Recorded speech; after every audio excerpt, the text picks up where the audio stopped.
Hey, good evening, fans, and welcome to a special edition presented by the Tar River Sports Network. This is Nash Central versus Southern Nash, and we are at Nash Central. What makes this a special occasion tonight is obviously everybody is aware of the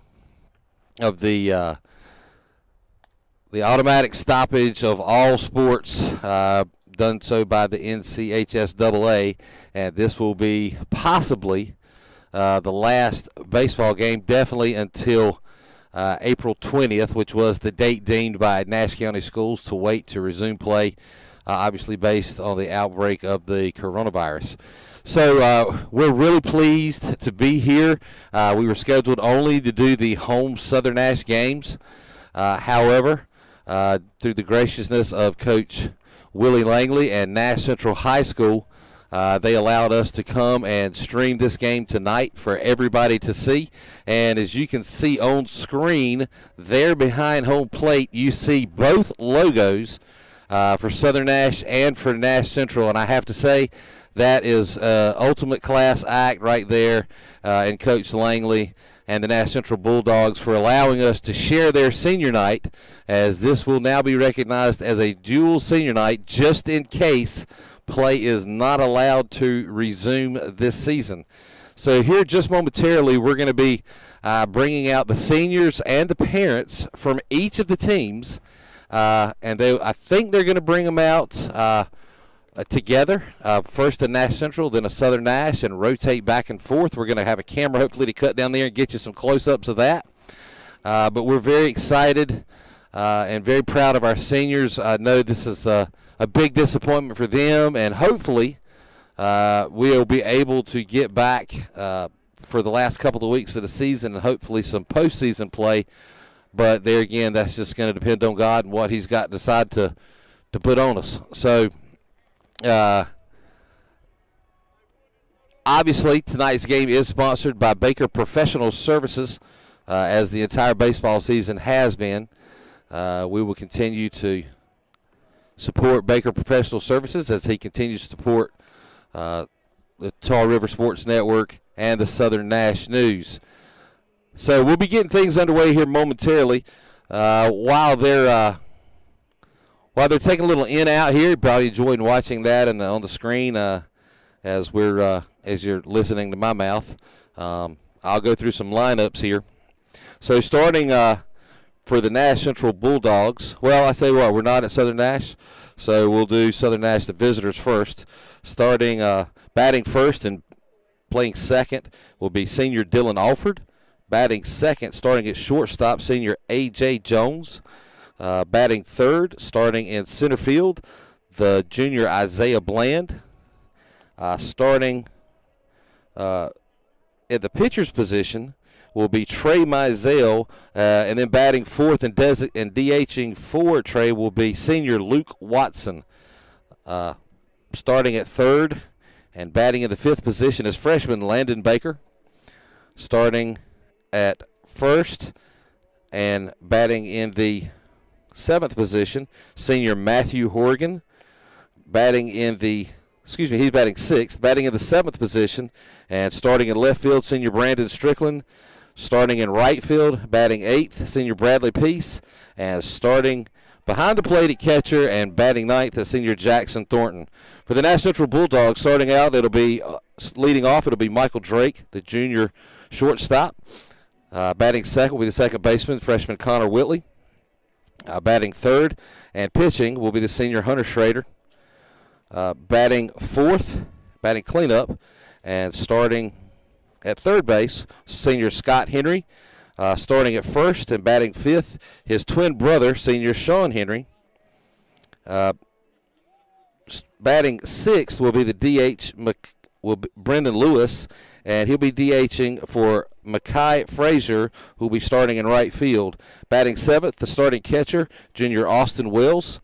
Batting eighth, the shortstop, senior Nick Vernon, and batting ninth and playing in left field, the senior Tristan Warren. So here in just a moment, we're going to get to the senior introductions. We'll cut it over and let the PA system take over the audio. And so we'll be back with you in just a moment. As a reminder, we're sponsored tonight by Baker Professional Services.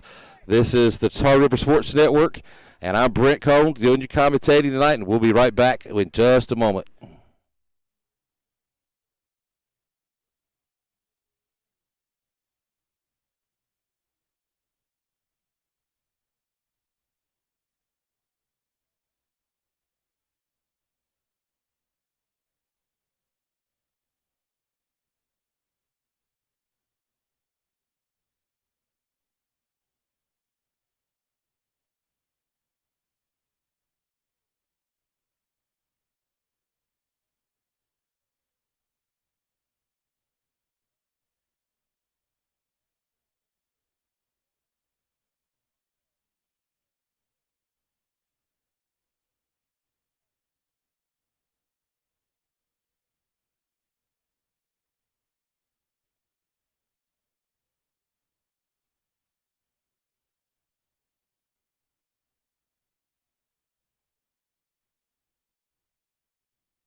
Mother Kim Schroeder and his grandparents, Patricia Allen and John Allen. Hunter is a varsity soccer letterman and a 2-year varsity baseball letterman. After high school, Hunter plans to go into an apprenticeship with a local company. For the St. Nash Firebirds, number 2, Bradley Peace. Escorted by his mother, Chrissy Peace, and grandfather, Bill Peace. Bradley plans to attend Wake Tech and start a heating and air conditioning business. For the National Bulldogs, number 10, Makai Fraley. Makai has been escorted tonight by his mother, Latasha Taylor, and his stepfather, Tommy Taylor. Makai is a 3-year baseball letterman. After high school, Makai plans to attend college, but is undecided at this time. He plans to study entrepreneurship. For the St. Nash Firebirds, number 4, Jackson Thornton. Escorted by his mother, Annie Thornton, father, Clay Thornton, and sister, Caroline Thornton. Jackson plans to attend ECU for physical therapy. For the Bulldogs, number 18, Tristan Warren. Tristan is being escorted tonight by his mother, Jennifer Foster, his father, Richard Warren, and his stepfather, Craig Foster. Tristan is a 2-year varsity letterman. After high school, Tristan will continue his baseball career at Fayetteville Tech, where he plans to major in business. For the Southern Nash Firebirds, Dylan Alford. Dylan is escorted by his mother, Linda Booth, and grandparents, Susan and Dan Alford. For the Nash Central Bulldogs, number 55, Nick Vernon.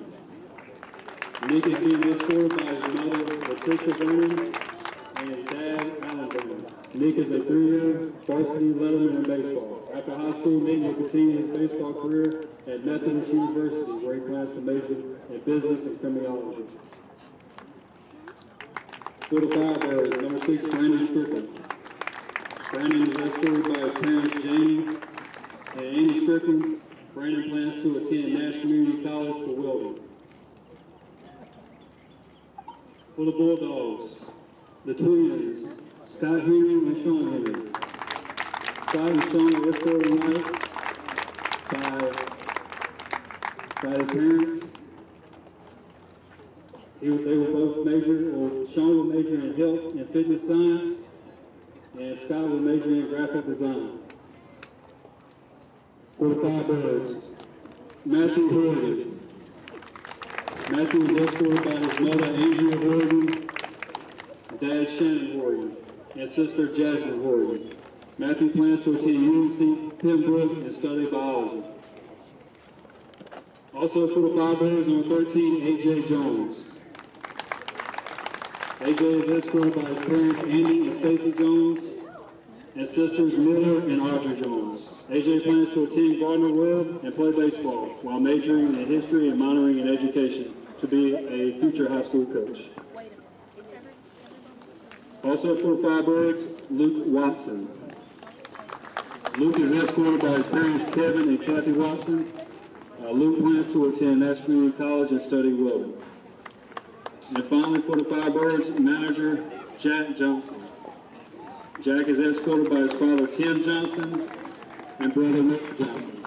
Jack has been a manager for 4 years and plans to attend Nash Community College for welding. Give these seniors a round of applause.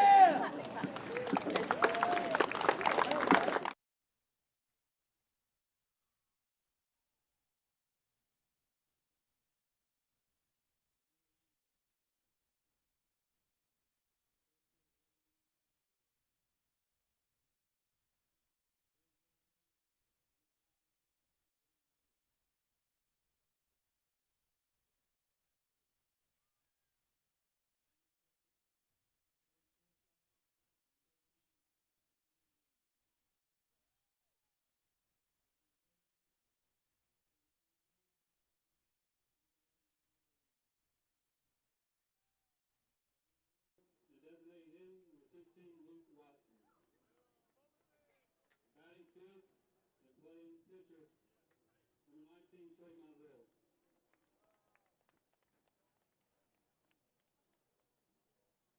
Batting sixth,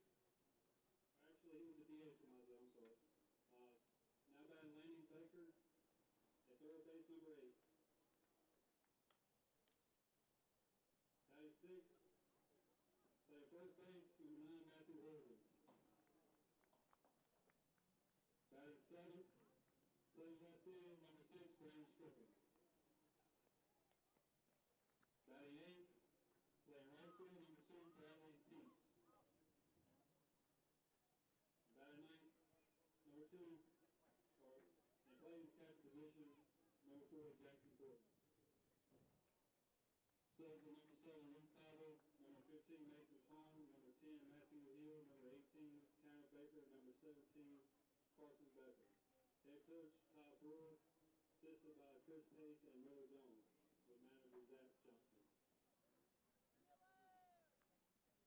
Now for your Bulldogs. Batting leadoff. Playing shortstop, number 5, Michael Drake.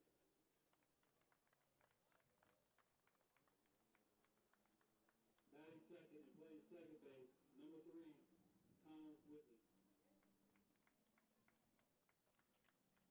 Batting third and pitching, number 22, Hunter Schrader. Batting fifth and playing third base, number 7, Scott Henry. Batting fifth and playing first base, number 25, Sean Henry. Batting sixth, designated hitter, number 13, Brendan Lewis. He is designated hitting for right fielder, number 10, Makai Frazier. Batting seventh, playing catcher, number 9, Austin Wells. Batting eighth and playing left field, number 55, Nick Vernon. And batting ninth, number 18, and playing center field, Tristan Warren. Subs are Dalton Comstock, Jay Book, Jackson Summerlin, Xander Fusion, Austin Harper, and Drew Pritchard. Bulldogs are coached by head coach Willie Langley, Don Whitley, and Joe Carter. Now if you will remove your caps for playing the national anthem.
And welcome back, folks.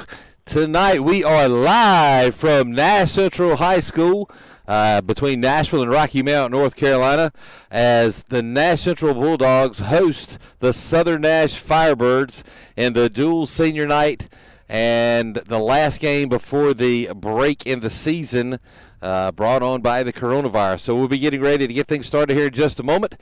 As always, this baseball season, our broadcast is brought to you by Baker Professional Services and presented by the Tar River Sports Network here on the Southern Nash News. I'm Brent Cohn, and I'll be shelling out the play-by-play here for you as the game gets underway.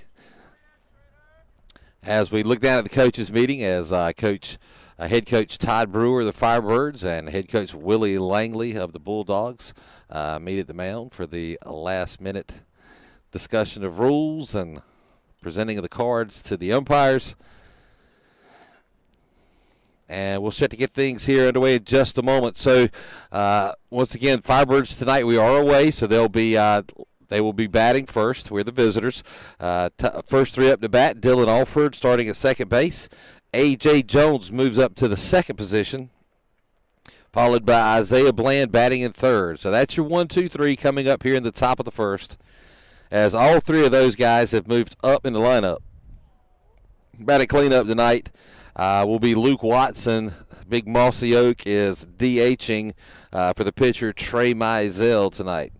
So looking forward to getting things underway. Just waiting for the play ball call here in just a moment.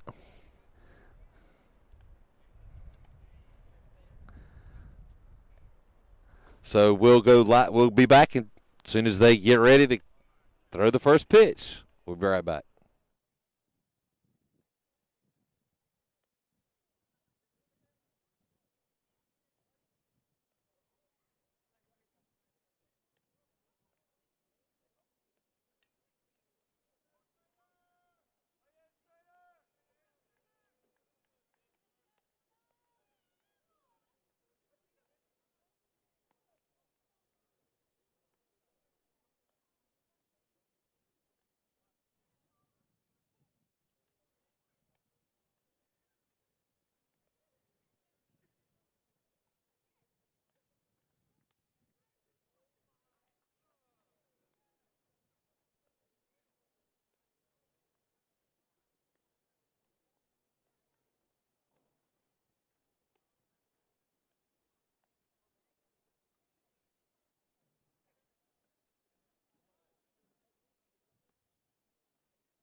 All right, so we're set to get things underway as Dylan Alford steps up to the plate for the first at bat of the night. Pitcher Hunter Schrader for the Bulldogs gets his warm-up pitches in. And he'll be tossing to junior catcher Austin Wells, now positioned behind the plate and ready to take that first pitch. And we're off. Psych, not really. Umpire calls timeout. That's a way to get a pitcher hurt. And the first pitch comes in for a called strike. Little off speed there for the Firebirds. Definitely not the velocity that they're used to seeing. And Dylan will hit that one back up to Michael Drake at shortstop. He'll bobble it momentarily, but then make the throw over to Henry at first base to record the first out of the top of the first here for the Bulldogs. Up next for the Firebirds, senior D1 commit to Gardner-Webb University, A.J. Jones.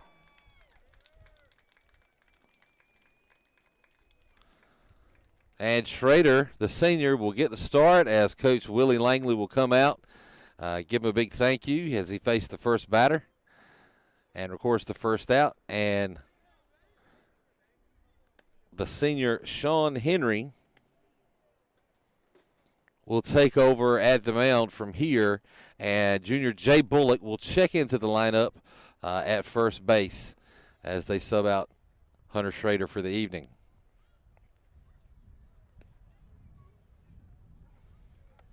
So a nice move there by Coach Willie Langley to get all of his seniors a start here on what is likely to be their senior night. Obviously, senior night scheduled for later in the season, and I'm sure they'll do it again if we're able to come back. We'll have to wait and see here. It's all going to depend on the coronavirus. I don't want to give that any airtime tonight. We're talking about baseball, so I'm not going to mention that again.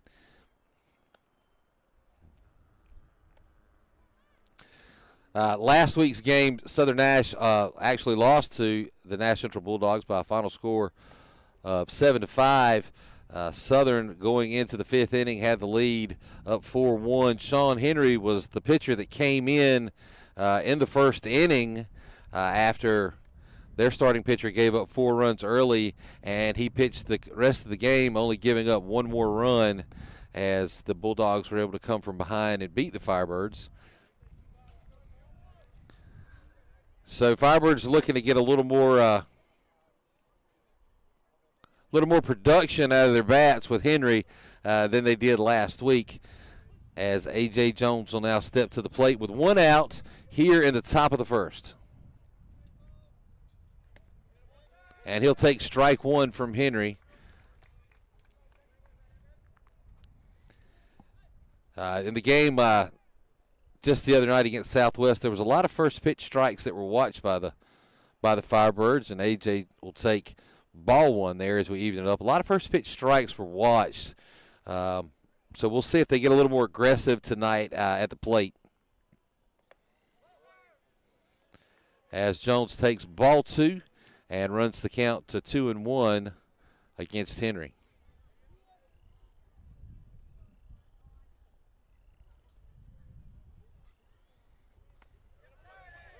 Nice inside pitch there from Henry. Will ring up strike 2 and bring the count to 2 balls and 2 strikes to A.J. Jones. Jones will get underneath this one. It'll be back over the shortstop's head. Drake will fade back and make the play into right field for the second out here in the top of the first.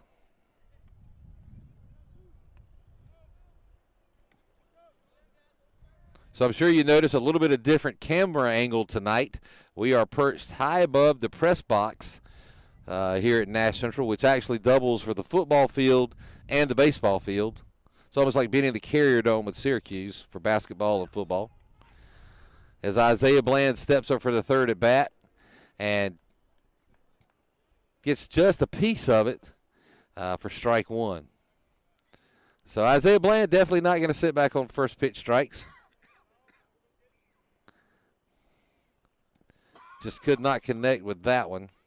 And he'll get a piece of the second pitch as well, and he'll be behind in the count to Henry 0-2 with 2 outs here in the top of the first inning.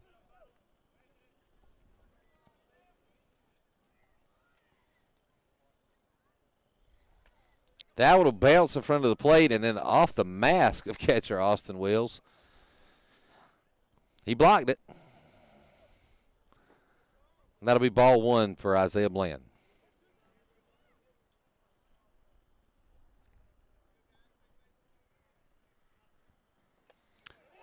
And Henry gets him to chase a high fastball for strike 3 to end the top of the first with no runs, no hits, nobody left on base.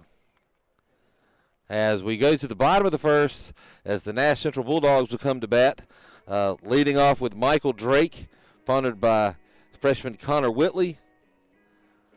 And batting third will be now Jay Bullock, who subbed for Hunter Schrader there after Hunter Schrader got the senior start on the mound.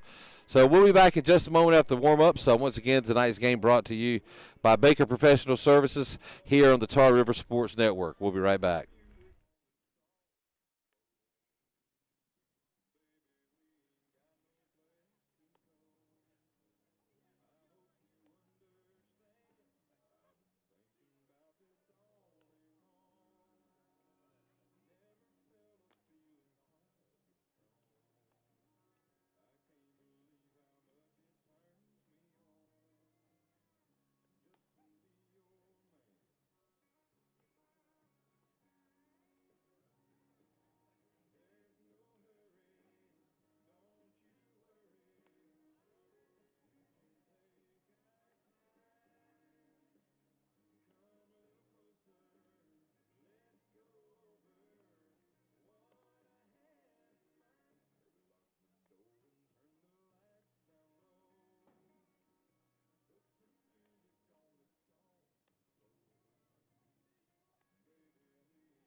So the senior catcher Jackson Vick gets the throw down in.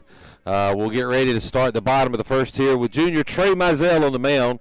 Trey Mizell in his outing Tuesday night, in the game 2 of the doubleheader versus the Triple S Spartans, actually pitched a no-hitter as his ERA is .77 so far for the season. And Michael Drake, the junior shortstop, will step into the box in the leadoff position for the Bulldogs.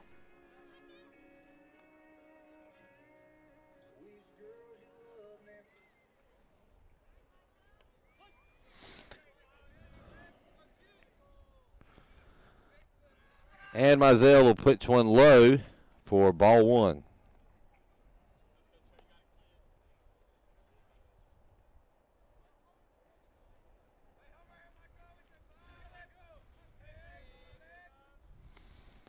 Mizell will follow that up with a strike and even the count up at a ball and a strike apiece.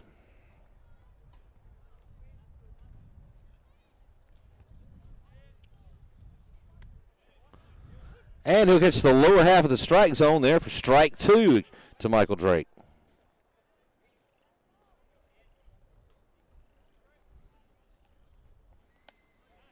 And with Michael Drake watching, Trey Mizell will catch the outside corner for the backwards K and out 1 at the bottom of the first. Next up for the Bulldogs will be the freshman Connor Whitley, the second baseman. Son of Don Whitley, assistant coach to head coach Willie Langley. And he'll take ball 1.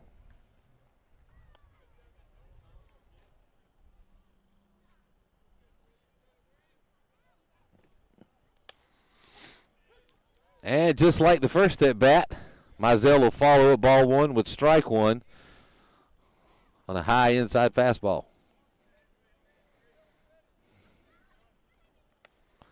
He'll rear back and catch strike 2 as Whitley is yet to swing and falls behind 1 ball, 2 strikes. Mizell with a breaking ball. It'll be back to Mizell on the mound, and he'll take his time. Hit Horrigan at first, and that'll be out number 2 here in the bottom of the first.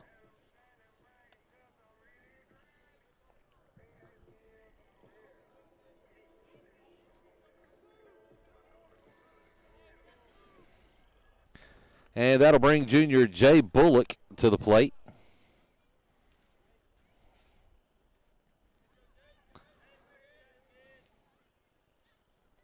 And he'll watch first pitch, ball 1 as well.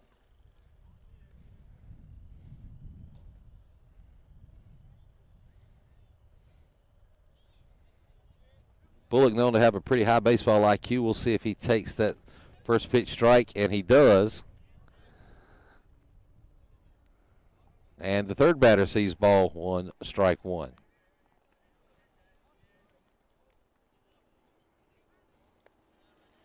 Nice block there by Jackson Thornton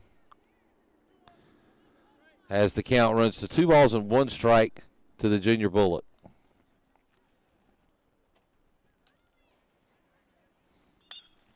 Bullock will get a piece of this. It looks like it skipped off of Mizell on the mound as he tried to reach up and catch it. And that'll be a single for the first baseman, Jay Bullock.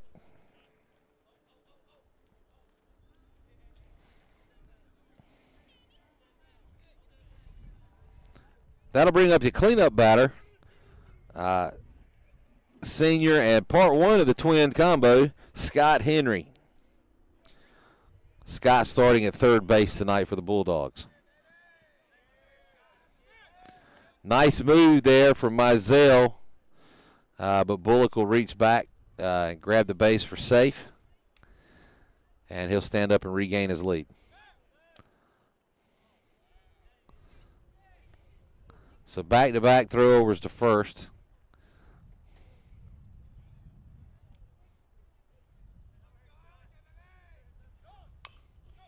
And that'll be a slow roller to Landon Baker, the freshman over at third. He'll make the play at first on a nice stretch from Horrigan and record out number 3 as the Firebirds retire the Bulldogs with 1 hit, no errors, and no runs scored. And we'll move to the top of the second. Next up in the lineup for the Firebirds will be the designated hitter, senior Luke Watson, followed by the freshman third baseman, Landon Baker, and senior first baseman, Matthew Horrigan. Tonight's broadcast once again brought to you by Baker Professional Services. I'm Brent Cohn, and we'll be right back.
So old Mossy Oak, the cleanup batter, Luke Watson, steps up to the plate to face Sean Henry for Luke's first at bat of the night. And he'll get up underneath it and foul one off over the backstop fence for strike one.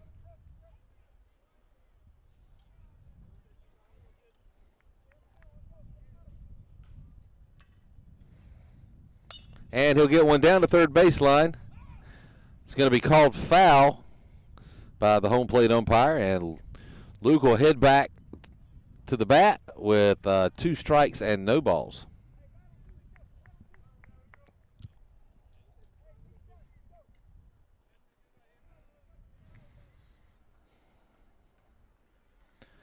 And Watson will make connection on his third pitch. And he'll foul that one straight back. Count will remain the same, 0-2. The Firebirds have really done a great job this year of driving pitch counts up for good quality at bats. And he'll swing a one in the dirt. It's going to be a drop third strike. Austin Wells will pop to his feet, get it down to Jay Bullock, and make sure they're out there for out number 1 here in the top of the second inning.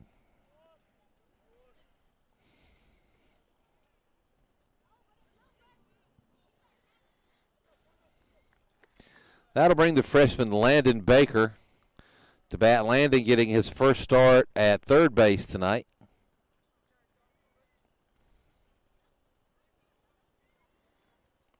And he'll see ball 1 as it looked like it bounced off the plate as Henry missed low. 1-0 here with 1 out, top of the second.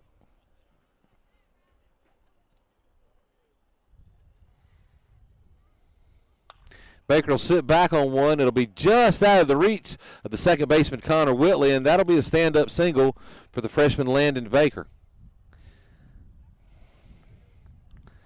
That'll bring first baseman and senior Matthew Horrigan to the plate.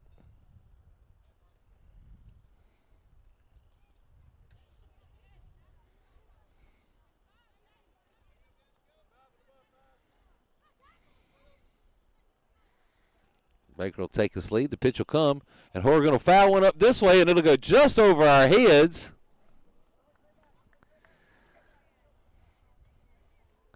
Man, I thought we were in the safe zone up here. Guess not.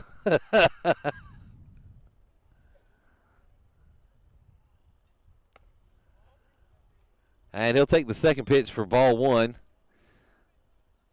So 1 ball, 1 strike here with 1 out in the top of the second.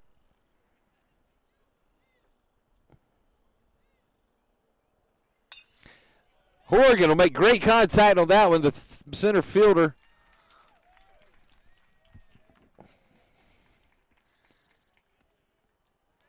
Nick Vernon was back on that, makes the catch.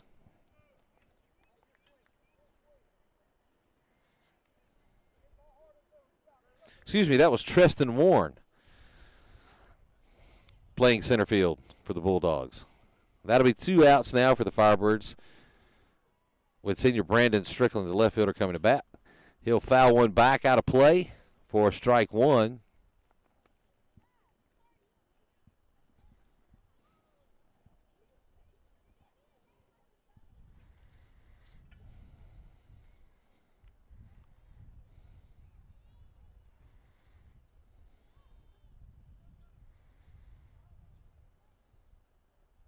And Strickland will square around the bunt with 2 outs. That's aggressive. And he won't make it down to first as Henry gets over and makes the play to record the 3rd out of the inning. So the Bulldogs retire the Firebirds after 1 hit, no runs, and 1 man left on base.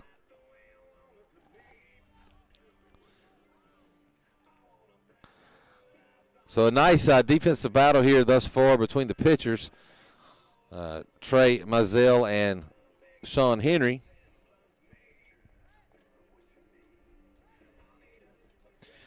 Due up for the Bulldogs will be part 2 of the twin duo, the pitcher Sean Henry, followed by Brandon Lewis, who is DHing for right fielder Makai Frazier, and batting 3rd in the inning will be the catcher Austin Wells.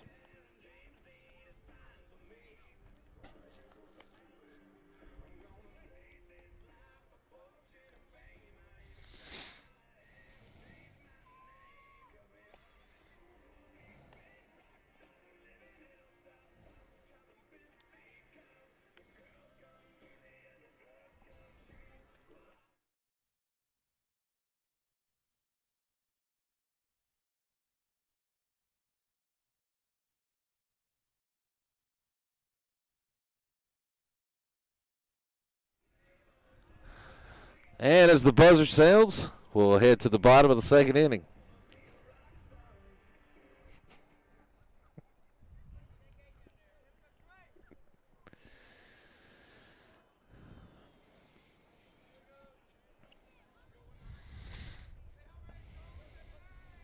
As now the pitchers face off against each other here.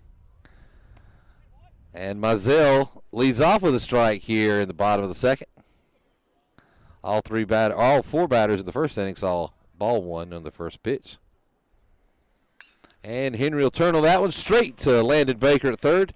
And that'll record the 1st out here in the bottom of the 2nd. That'll bring up the designated hitter, Brandon Lewis.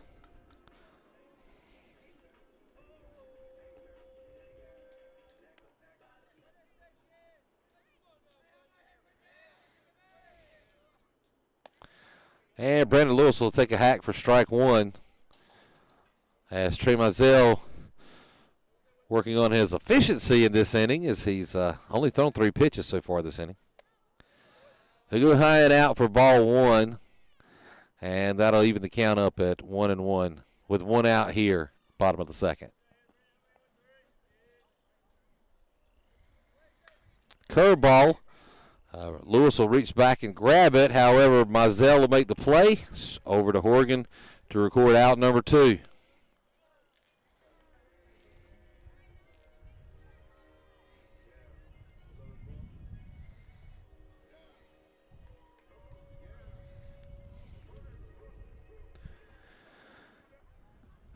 Junior catcher Austin Wells now comes up to face Mizell with 2 outs. And ball 1 called.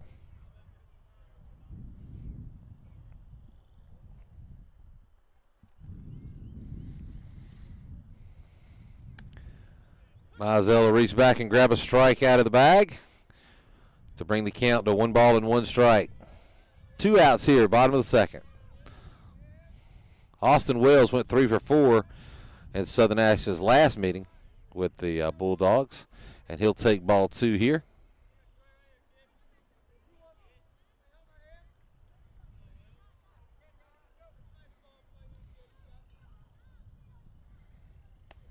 And the curveball breaks across for strike 2.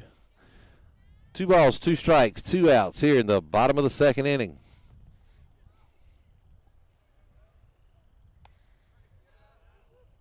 And Mizell will just miss off the outside corner, and that'll bring the count to full here to catcher Austin Wells.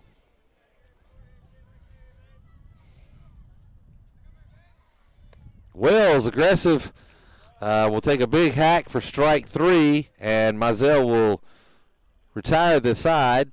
3 up, 3 down here in the bottom of the second. No runs, no hits, nobody left on base.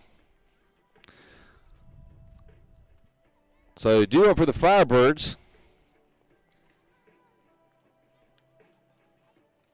will be senior right fielder Bradley Peace, followed by senior catcher Jackson Thornton, and then back to the top of the lineup with the leadoff batter, the senior second baseman Dylan Alford. Tonight's game brought to you by Baker Professional Services here on the Tar River Sports Network. I'm Brent Cohn, and we'll be right back.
All right, so we're back here to the top of the third inning as Bradley Peace will step in the box for his first at bat of the night.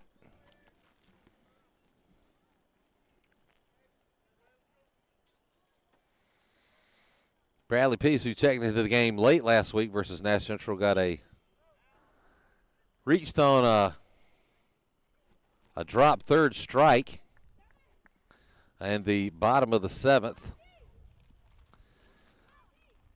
which actually moved Luke Cove around to third before. And a nice shot back up the middle will be fielded by Michael Drake. He'll get the ball over to Jay Bullock at first, and that'll record the first out here in the top of the third inning.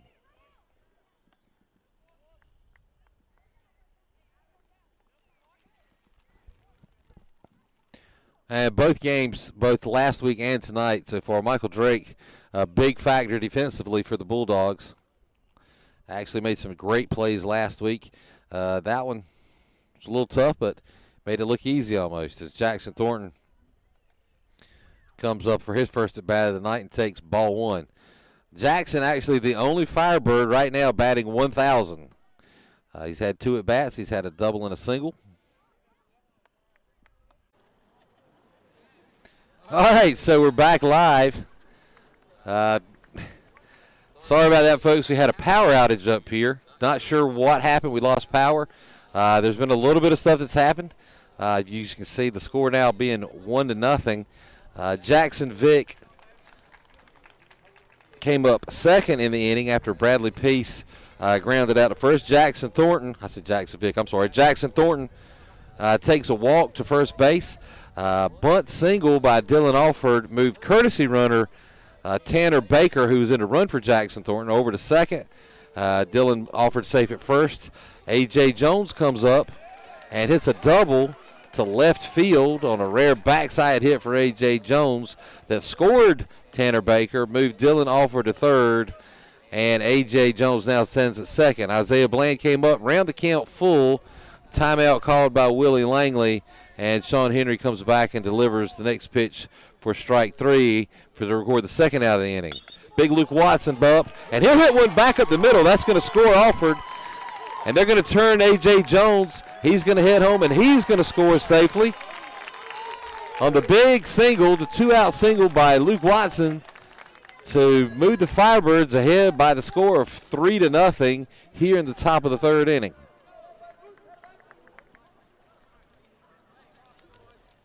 So, man, big apologies there to you viewers for not being able to get those couple of hits in.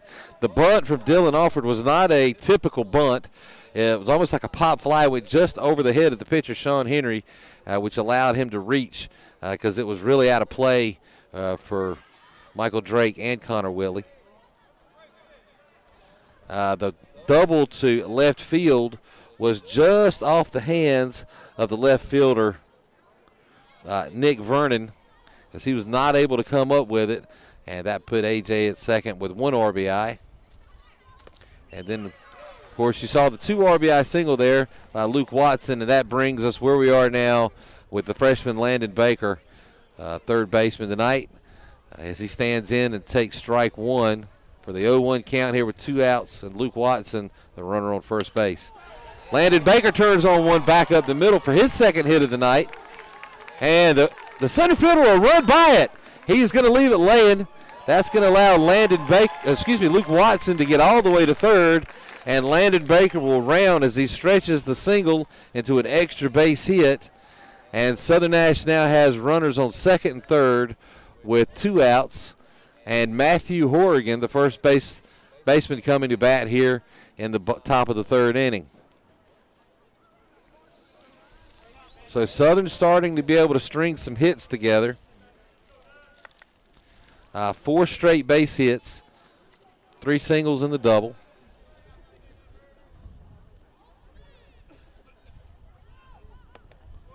And Horrigan will take strike one for the 0-1 count. 2 outs here in top of the third.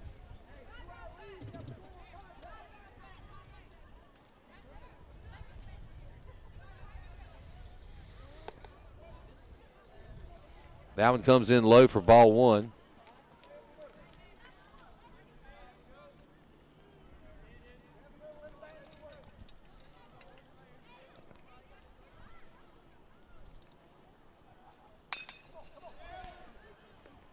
And that'll be hit over to the freshman Connor Whitley at second base, and he'll be able to record the third out as Southern comes out of the inning with 4 hits, 3 runs scored, 2 men left on base as they move ahead by a score of 3-0, moving into the bottom of the third inning.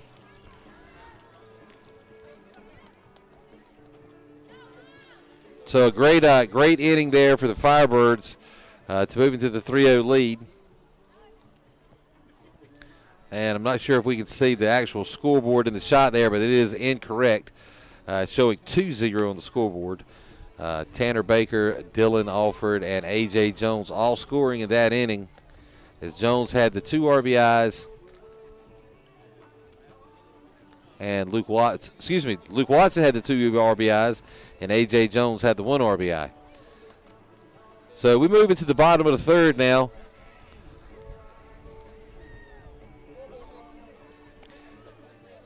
And due up for the Bulldogs will be the left fielder, Nick Vernon, followed by the center fielder, Treston Warren, and then back to the top of the lineup with the shortstop, Michael Drake. This is Firebird Baseball, brought to you by Baker Professional Services on the Tar River Sports Network. We'll be right back.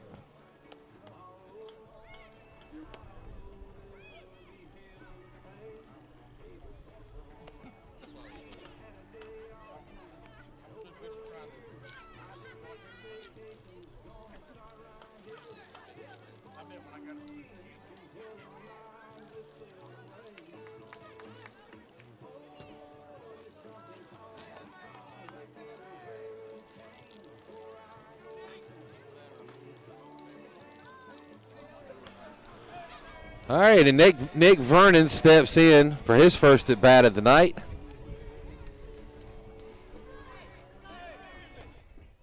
Mizell so far pitching only a one-hitter. He gave up an early single to the first baseman, Jay Bullock. And so far, that's been the only base runner tonight for the Bulldogs. Vernon watches ball one.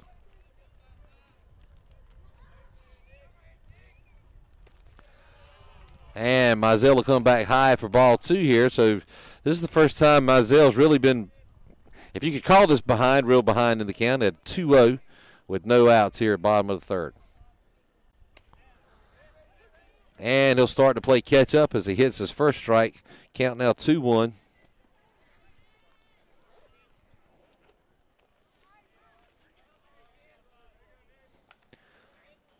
And Vernon will turn on one and foul it off over towards the first base dugout, occupied by the Bulldogs. And that'll bring the count even to 2 balls and 2 strikes. And Mizell freezes Vernon with a curveball off the corner of the plate for strike 3.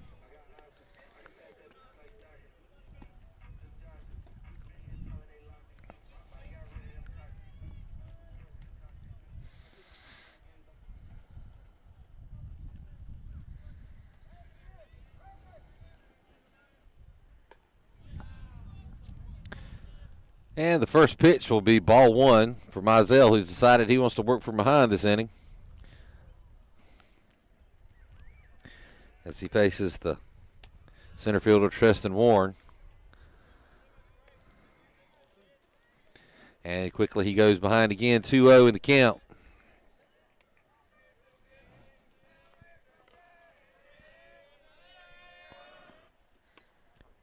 And Warren will take a hack at that for strike 1. Is Mizell really living low in that strike zone?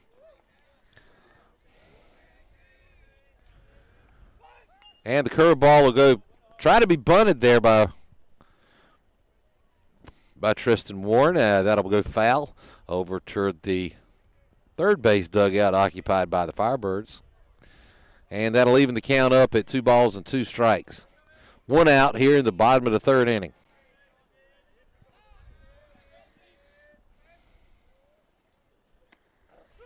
And he'll watch strike 3 for the backwards K as Mizell retires the first 2 batters here in the bottom of the third.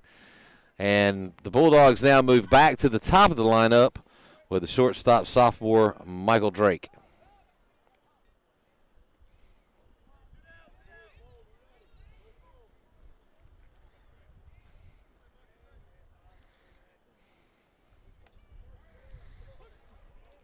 And he takes strike 1 from Mizell. Interesting fact here about Michael Drake.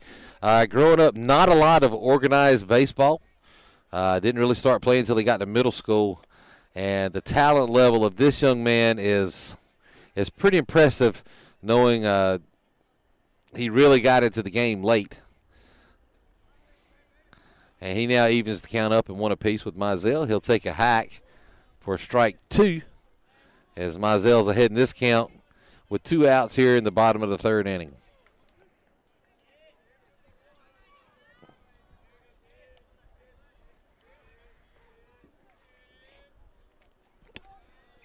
Nice block there by Jackson Thornton. I keep wanting to say Jackson Vick. I got football in my head. I apologize. By Jackson Thornton. That'll even up the count at 2 apiece. And he'll catch him with the high fastball for the third strikeout of the inning. No runs, no hits, and nobody left on base. Mizell kind of moving right on through the Nash Central lineup. So as the Firebirds come back up here in the top of the 4th inning,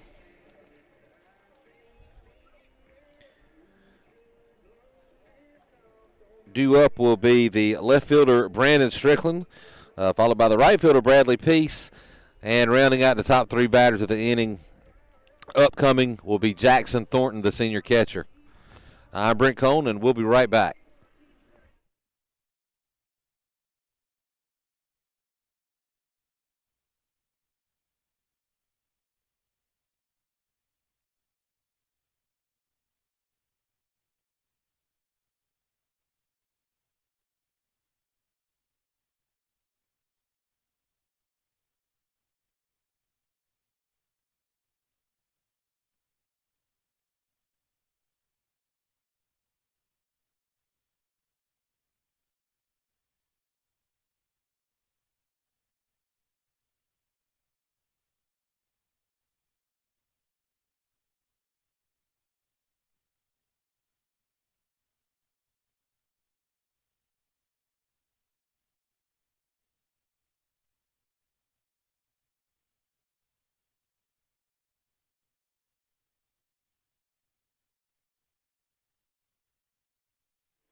And Brandon Strickland will step up for his second at-bat of the night.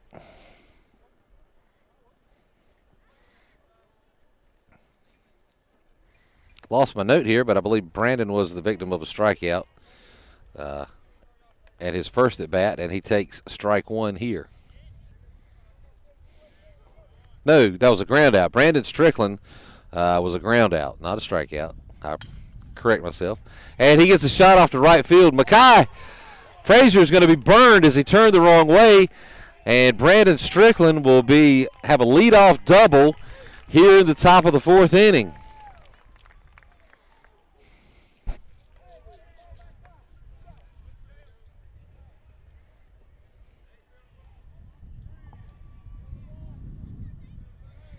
That's going to bring up Bradley Peace, who grounded out in his first at bat.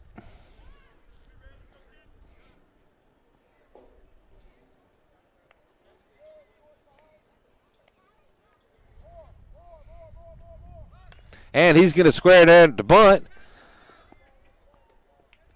And Whitley will make his way to first. He'll record the out.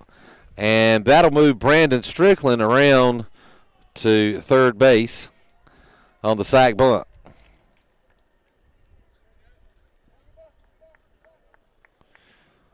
Looks like a little warning there to Bradley Peace on the contact with Whitley on first. Yeah, Whitley was standing on first base. So I think that was resolved and handled pretty quickly there by the umpires.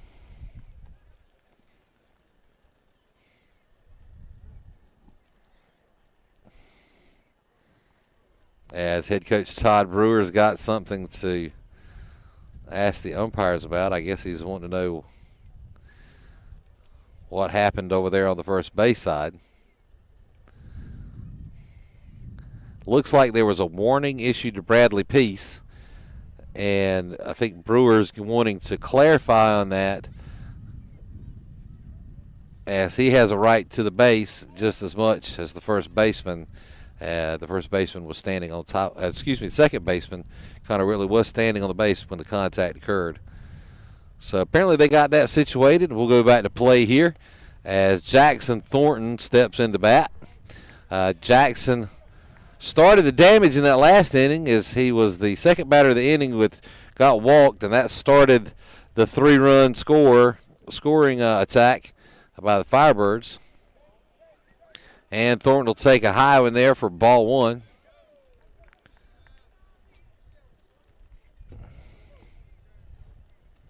So a runner on third with one out here in the top of the fourth inning. And Jackson Thornton at bat. He'll foul that one away. Straight back for strike one. 1 ball, 1 strike.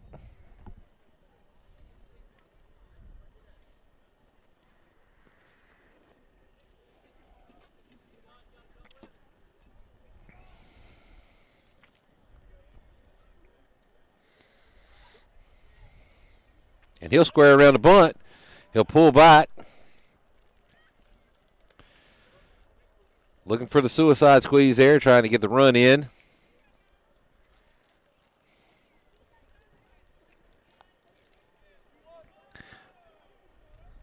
It's going to be called a ball as Thornton did get the bat back in time. 2-1 count here with 1 out. Won't show it this time, but he will take strike 2 on the inside corner. That'll even things up at 2 balls and 2 strikes.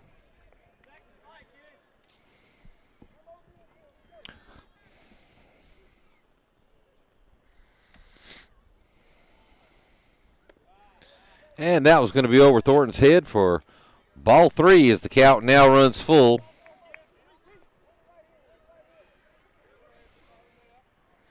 Sure, Brewer would love to get 2 runners on as we move back to the top of the lineup with Dylan Alford, the leadoff batter, standing on deck. And he sneaks one in on the outside corner. Looks like Thornton wasn't real happy with that one. It was a close one.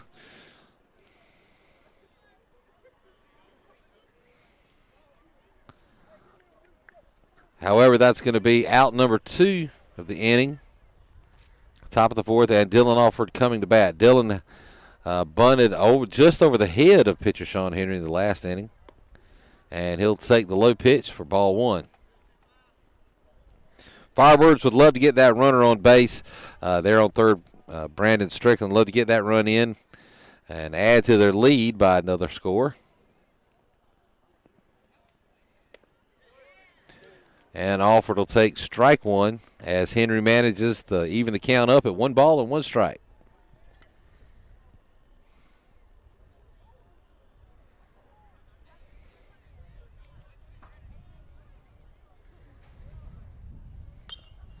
Alford will get a piece of that one. He'll foul it straight up and straight back. And off the top of the concession stand for strike 2.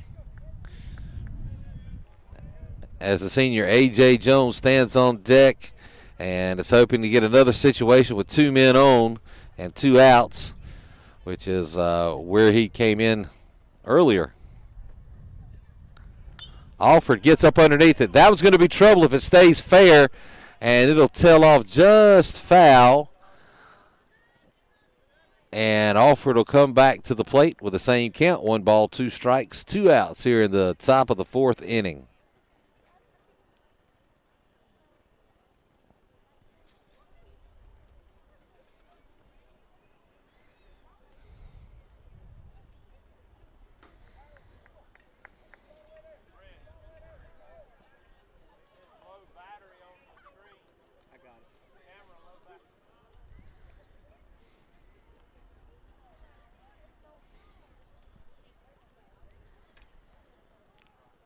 Alford waits on the 1-2 pitch here. And he'll get a piece of that one and foul it back.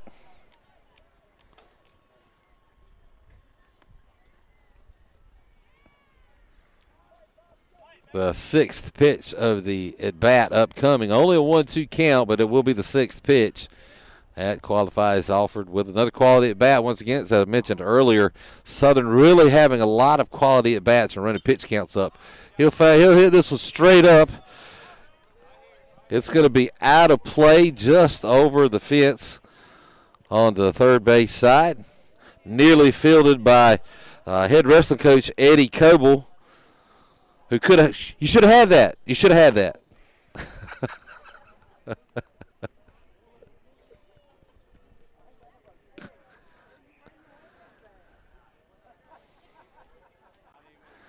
And Alford steps back in. 7th pitch of the at-bat coming, and Henry will step off the back of the rubber.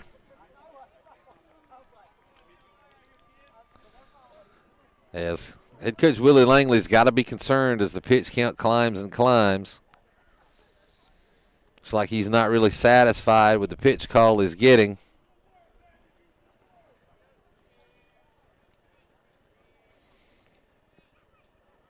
And Alford to put this one in play. It's over to the third baseman, Scott Henry. It's going to be thrown, and a nice pick by the first baseman, Jay Bullock, to save the play and record the 3rd out of the inning as Southern gets away with 1 hit, 1 man left on base, and no runs here in the top of the 4th. They still hold the lead, 3-0, with the Bulldogs coming up to bat. Due up for the Bulldogs will be the second baseman, Connor Whitley, followed by Jay Bullock, who has the only hit of the night versus Trey Mizell.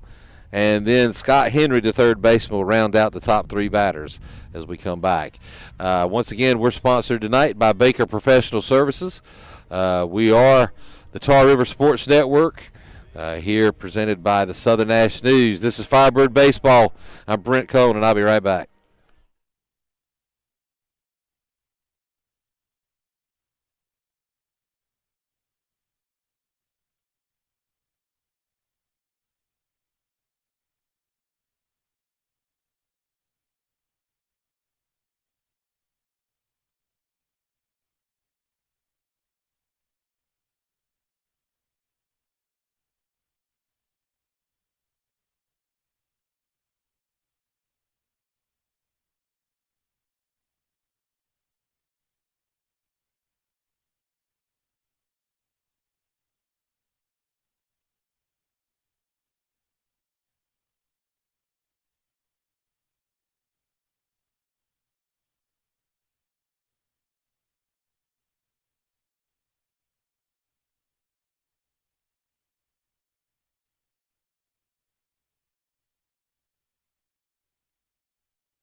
All right, folks.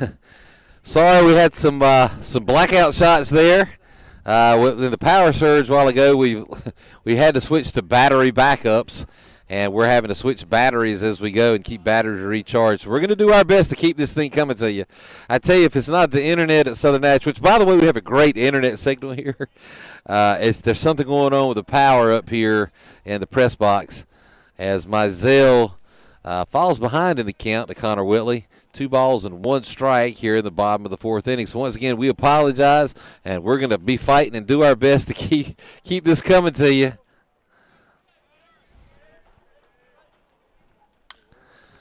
And Whitley will hit this one back to Mizell as Mizell will get it over to Horgan. That'll be the third hit back to Mizell of the night, and he's just fielded cleanly. Other than the hit Jay Bullock had the first inning, I think every contact of the bat has gone back to Mizell. No, I take that back. Landon Baker has had 2 plays at third. It'll be the third out recorded by Trey Mizell.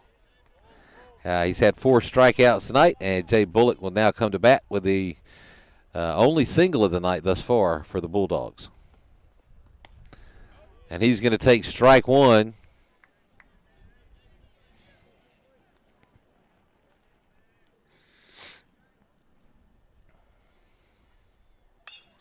He's going to turn on that one. It'll be over to A.J. Jones at shortstop. Jones will get the throw over to first base, and they'll record the second out of the inning.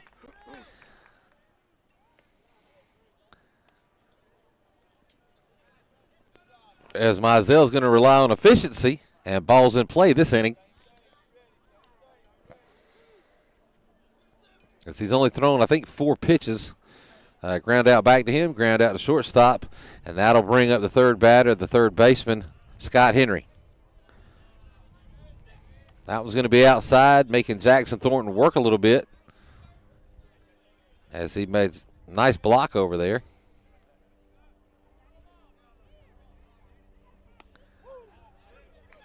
And I guess Mizell felt bad, so he'll burn one right down the middle for strike 1.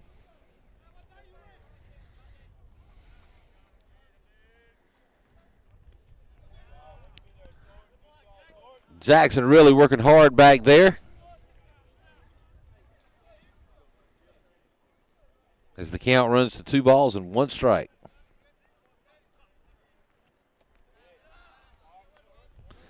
And with that, that'll bring it to 3-1. As I guess I put the old commentator jinx on Mizell, talking about how efficient he was. He's thrown as many pitches in this at bat as he had to the first two batters of the inning. as he's now behind 3 balls and 1 strike. Doesn't get the low strike call that time, and he'll have his first walk of the night as Scott Henry trots down to first base, and the Bulldogs have their second base runner of the evening, with Scott's twin brother and pitcher, Sean Henry, coming to bat.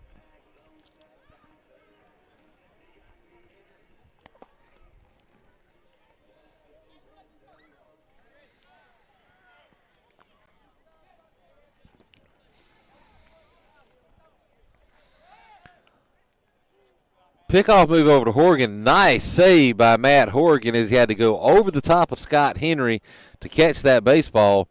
Henry would have definitely got up, and with that outfield fence being like it is, and Henry's speed, that could have turned into trouble and a runner on third.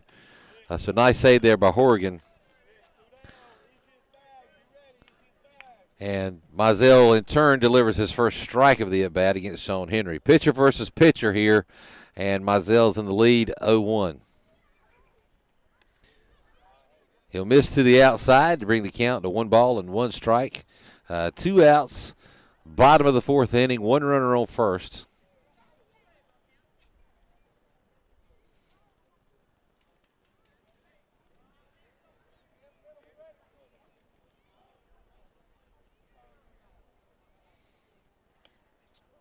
And that's going to kick off the glove of Thornton, and that'll move Scott Henry over to second. Not sure what the call was there. It's going to be called a ball.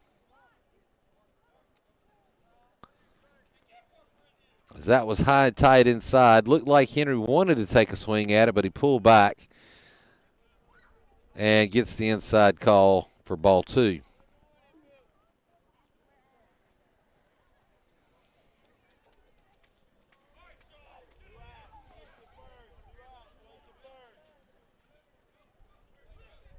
Looks like we have a runner coming in. I believe that's Austin Harper. Let me check that on the subs here.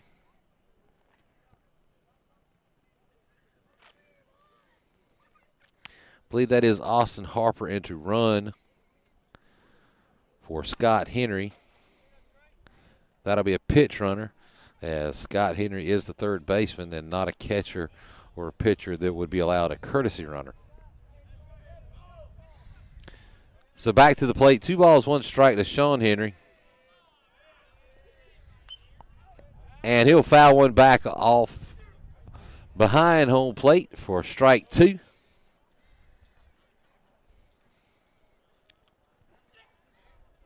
So here comes all the twos again. 2 balls, 2 strikes, 2 outs. Runner on second. Bottom of the 4th inning. And Henry will turn on this one. It'll be back up the middle to Isaiah Bland. He's going to send the runner. There will be a play at the plate, but Harper will stand up and he'll be safe after the single by pitcher Sean Henry.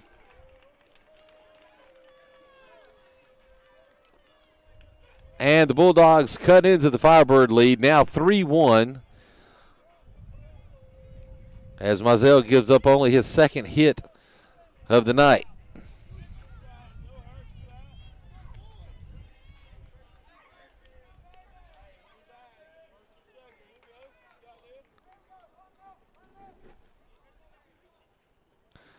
And that'll bring up Brendan Lewis, the DH. And they'll send in Drew Pridgeon. I keep wanting to make the town commissioner of Spring Hope a courtesy runner for Nash Central. And Drew Pridgeon has played for me before.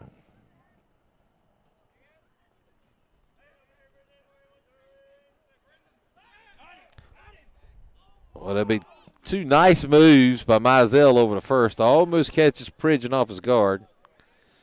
He's yet to deliver to the plate, so no count to Brendan Lewis.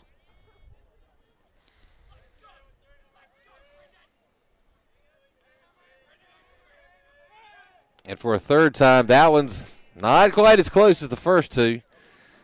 So Mizell probably has ran the wheel dry, and he'll need to go. Let's take it to the plate here, Mizell, and see what we can get working with 2 outs. Pridgeon will go. Thornton with the throw, and he will catch him stealing for the third out of the inning.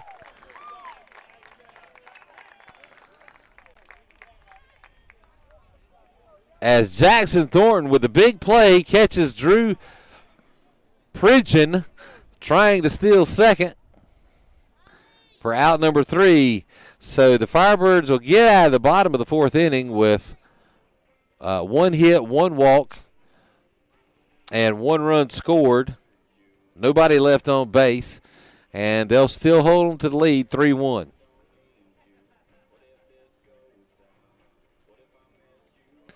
Leading off this inning for the Firebirds will be the shortstop, A.J. Jones. He'll be followed by the designated hitter, Luke Watson. And due up third in the top of the fifth will be freshman Landon Baker.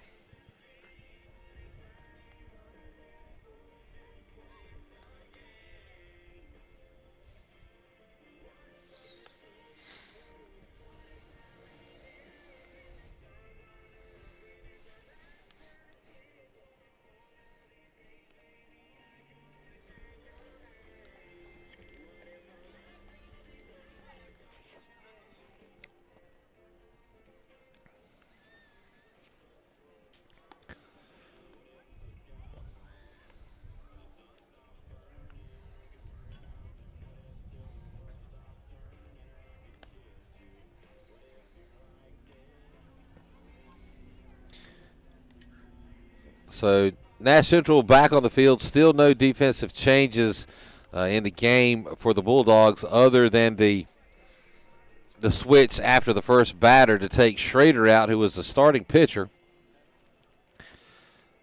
Obviously getting the senior night start. That brought Jay Bullock into first and brought Sean Henry into pitch. And as well, no defensive changes as of yet for the Firebirds either.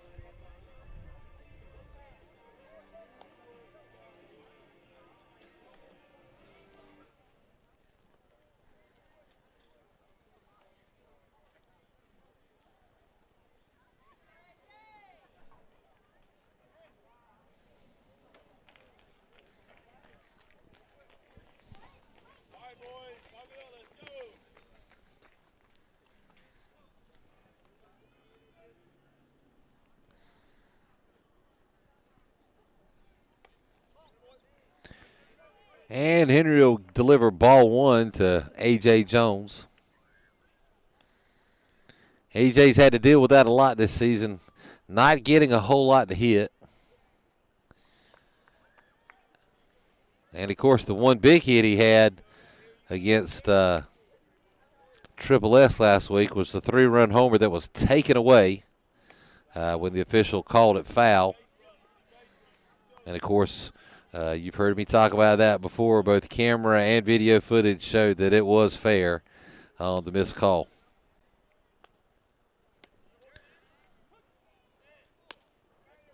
So Henry will manage to get the low strike there to run the count to 2 balls and 1 strike.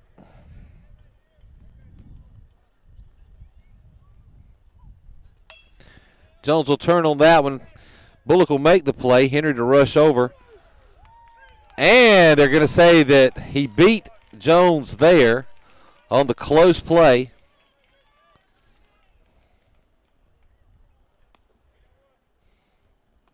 And that'll be out number 1. You got to love the hustle of A.J. Jones, who, as I've mentioned before, has already committed to Gardner-Webb University, which is D1 baseball. But he does not let up. A lot of guys, once they're done, they know where they're headed. They might try to take it easy, to avoid injuries, for whatever reason, but not A.J. Jones. The guy's got fire. The guy's got spirit. And it showed there as he gave up. And a slide into first base can cause some problems. However, he comes up fine, but will get called for the out. So back to the batter is Isaiah Bland, who, after fouling that one off hard down to third baseline, will now look at a 1-1 count with 1 out here in the top of the 5th inning. Firebirds leading 3-1. Bland will get up underneath that one. It's going to be trouble. It's in the gap to right center. It's going to be down. The speed of Bland, he'll get around second. And Coach Brewer will hold him right there for a stand-up double for Isaiah Bland.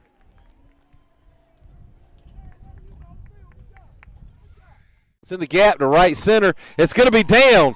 The speed of Bland, he'll get around second. And Coach Brewer will hold him right there for a stand-up double for Isaiah Bland. And Isaiah Bland has put him in position to pick him up another one with the base hit that gets through here. He'll get behind that one. It's going to be back deep.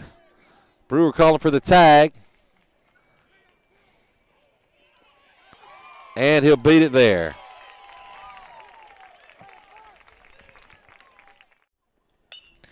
He'll get behind that one. It's going to be back deep. Brewer calling for the tag. And he'll beat it there. It's the pitcher's mound, which did not allow him to get back over to tag Isaiah in time. That'll put a runner on third with 2 outs. Freshman Landon Baker coming to bat here in the top of the 5th inning. Landon so far tonight is 2 for 2. And he'll take ball 1.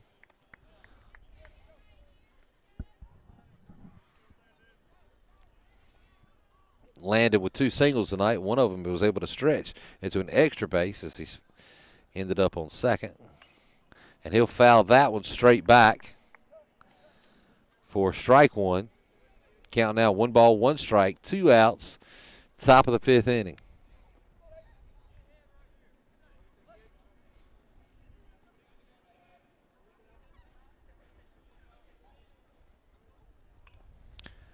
And he'll get a piece of that one as well for strike 2.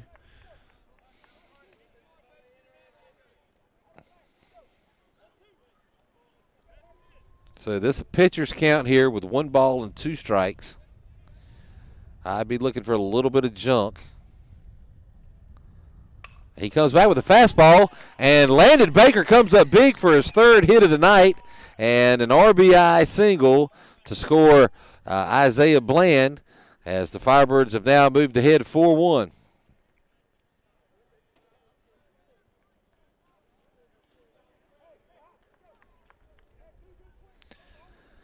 So that'll bring up the senior first baseman, Matthew Horgan, with 2 outs here in the top of the 5th. A runner on first.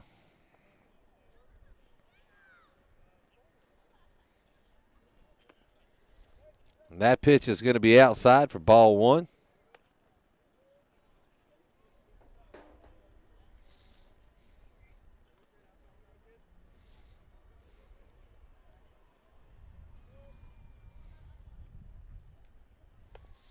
And that was going to be high for ball 2.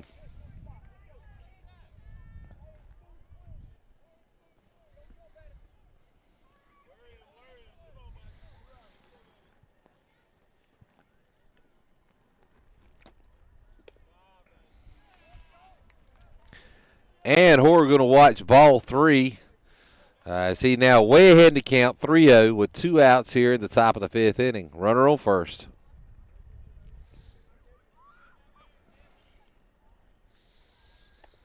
Horgan on a straight take. We'll look at strike 1. Count now 3 balls, 1 strike.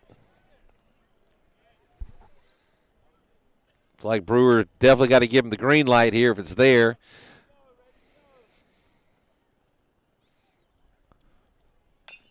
And he'll turn on it. It's going to be hit over to Connor Whitley at second base, and he's going to boot it. That'll be an error on the second baseman, and Matthew Horgan will reach, and Landon Baker will move into second base. So 2 men on here in the top of the 5th with the senior Brandon Strickland coming to bat.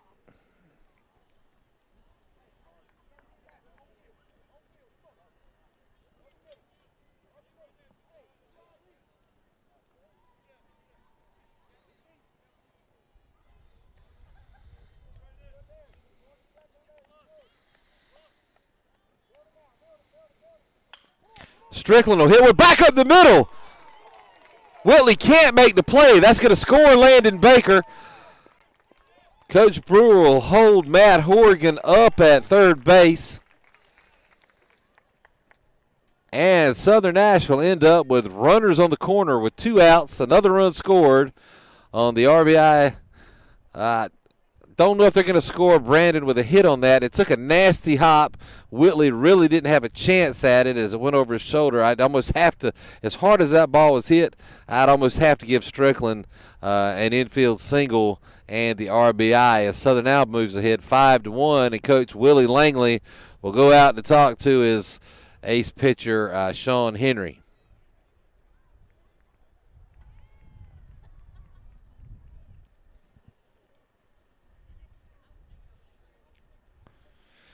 So a nice little rally here by the Firebirds with Bradley Peace now due up. Bradley's ground out twice tonight.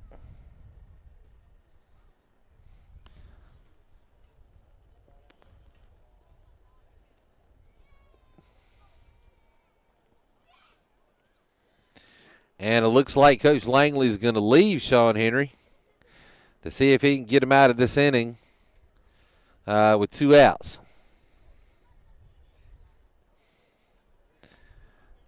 So Brandon Strickland definitely a threat of speed on first base.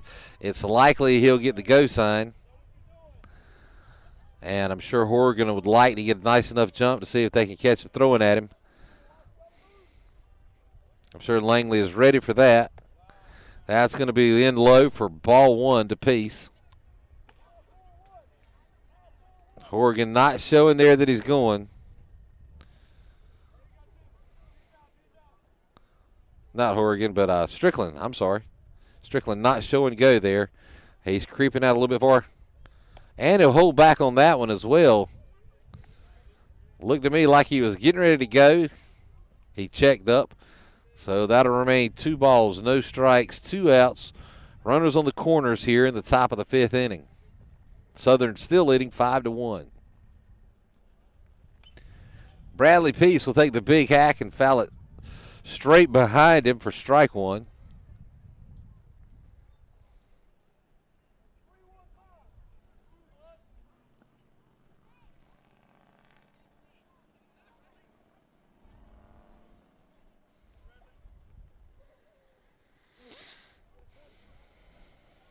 And Strickland will go on that pitch. But the foul ball by Bradley Peace will send Strickland back to first and bring the count to 2 balls and 2 strikes with those 2 outs here in the top of the 5th.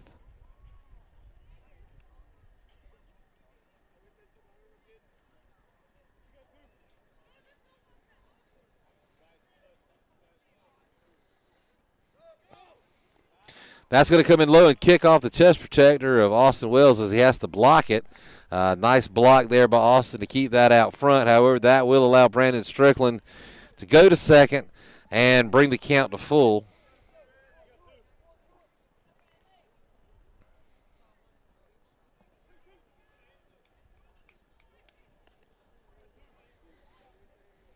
Nice opportunity for Bradley Peace to get in the RBI column. And he's going to foul that over towards the first base dugout. Count will remain the same. 3 balls, 2 strikes. 2 outs, top of the 5th. 2 runners on. Southern leading 5-1.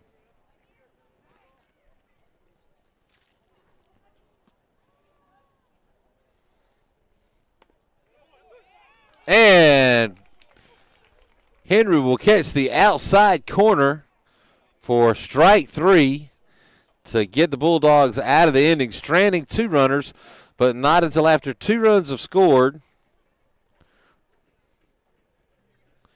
As Southern Nash now takes the lead going into the bottom of the 5th, 5-1 over the Nash Central Bulldogs. Now once again, tonight's game sponsored by Baker Professional Services and brought to you by the Tar River Sports Network on this special night here live from Nash Central High School just outside of Rocky Mount, North Carolina, on the game just before the break until the North Carolina High School Athletic Association allows play to resume. So we'll be back in just a moment.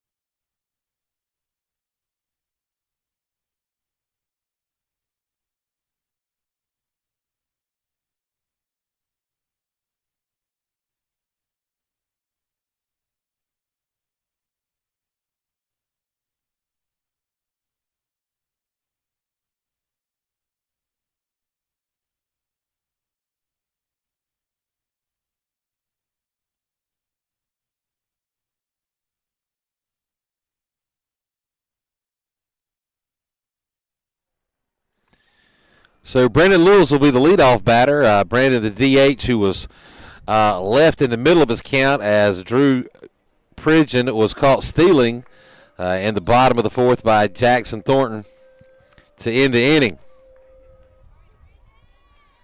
So fresh count here for Lewis to start the bottom of the fifth. And Mizell delivers with strike one. Fastball just on the inside corner.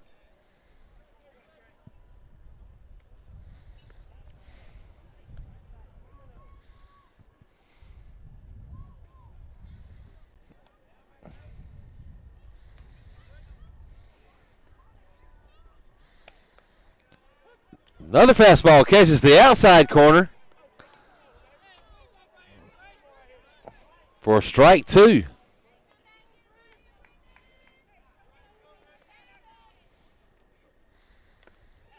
And Mizell with a 1-2-3 strikeout here in the top of the fifth inning.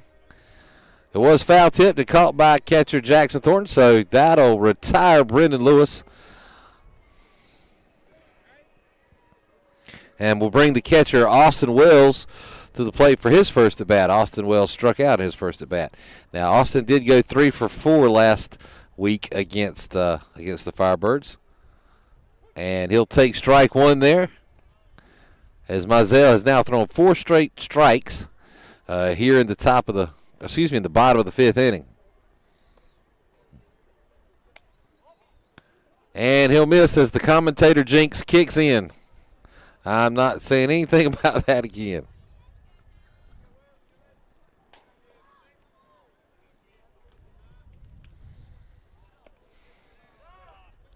That's going to be inside for ball 2. Nice.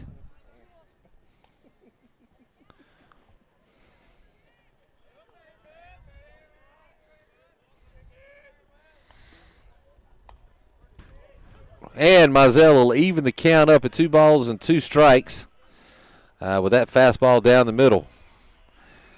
Wouldn't be surprised here to see a little breaking ball from Mizell. And that looked like a changeup there that gets fouled off over the first base dugout. So the count will remain the same at 2 balls and 2 strikes.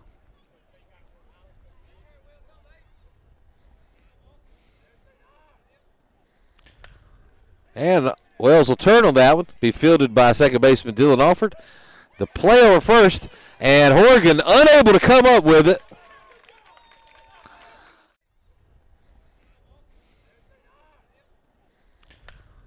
And Wells will turn on that one, be fielded by second baseman Dylan Alford.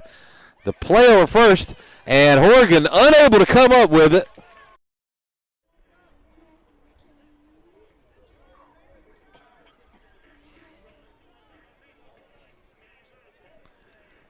And that's going to bring the senior Nick Vernon, starting left fielder, up to bat.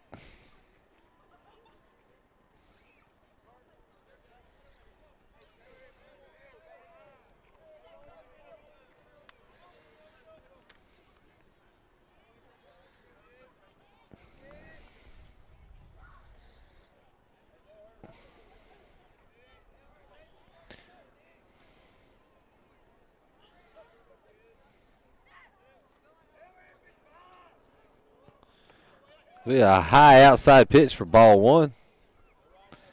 Courtesy runner in for Austin Wells. I believe that's Xander Fuson. And a run for Austin Wells. And that'll be a hit batter.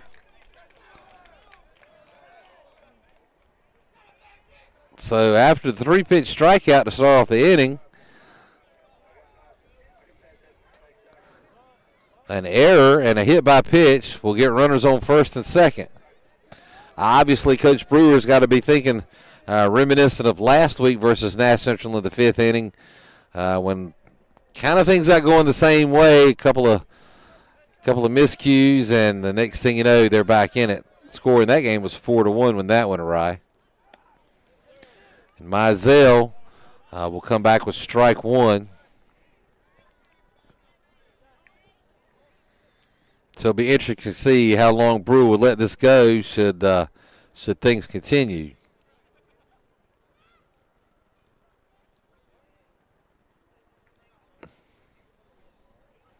Not sure what's going on here. Looks like after strike one, Coach Willie Langley is going to make a switch here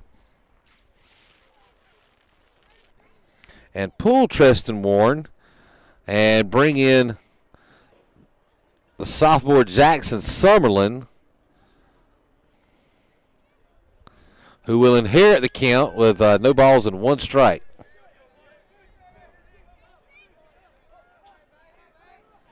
Obviously, Jackson Summerlin, known for bunting. Don't be surprised to see him square around here. He was pretty key in that 5th inning last week, as he'll call time just before the pitch.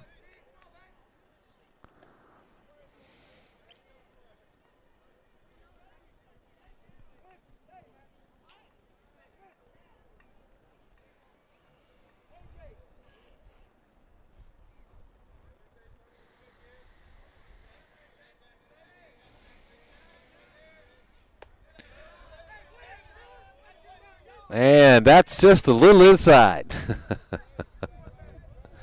As Summerlin has to duck to get out of the way. So 2 balls, 1 strike. Runners on first and second, 1 out here in the bottom of the 5th inning. Southern leading 5-1. And Summerlin will poke one over to second base to Dylan Alford, who will flub the play. Be an error there. E3 on the senior Dylan Alford, and that's going to let one. And Summerlin will poke one over to second base to Dylan Alford, who will flub the play. Be an error there. E3 on the senior.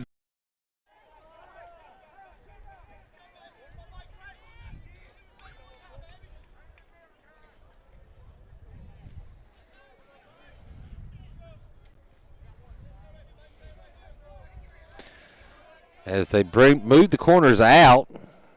Not really worried about the bunt here. And Drake takes strike one. Shakes his head, not agreeing with that call.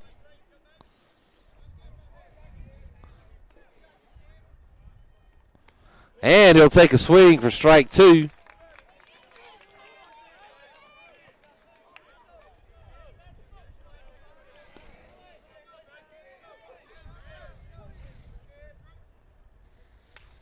And he'll hit that one back to Mizell. Will mishandle it, get the throw to first, get the out at first. However, the run will score. As that one came off the bat, awfully funny, a lot of spin. Gave Mizell a little bit of trouble. He was able to recover, get the throw over to first, and record that out. The runner from third did score, so your score now 5-2 with 2 outs here in the bottom of the 5th inning with the second baseman freshman Connor Whitley now at bat. And Whitley takes strike one. Runners at second and third.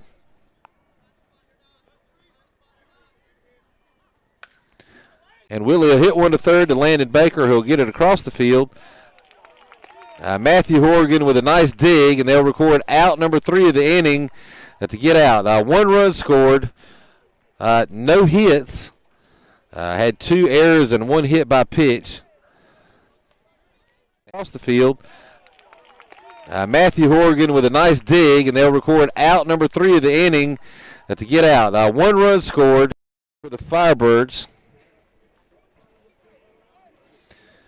I believe we're back at the top of the lineup, as I believe Dylan Alford should be leading off, followed by A.J. Jones and Isaiah Bland. I may be wrong. I lost my place a while ago, so I apologize if I am wrong.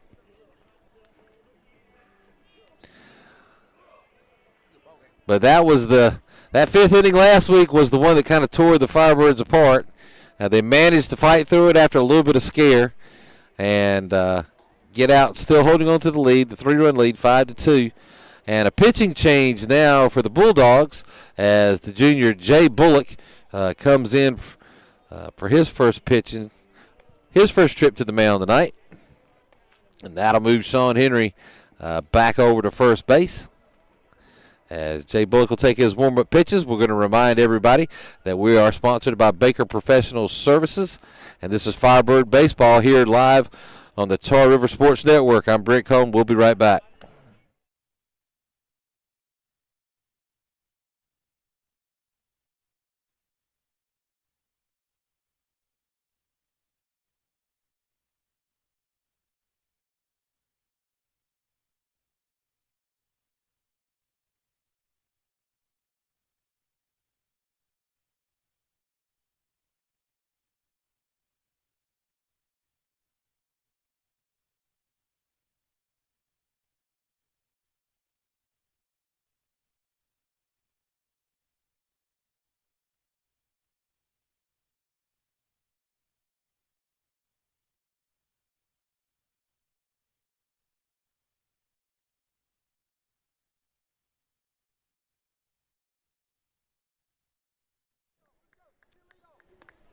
So, my mistake, that'll be Jackson Thornton leading off for the Firebirds. And he'll take ball 1.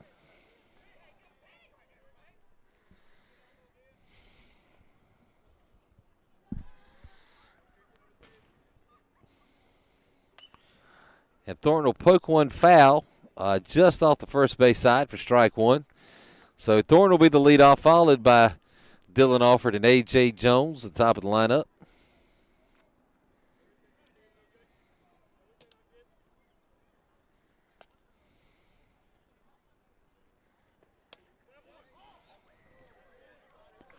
And ball 2.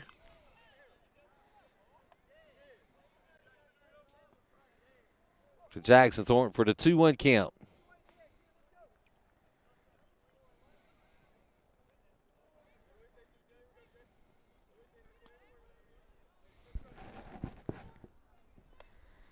And that was going to be high for ball 3. As Jackson Thornton hangs in there and runs Bullock to a 3-1 count with no outs here in the top of the 6th inning. And that's going to be the second walk of the night for Jackson Thornton.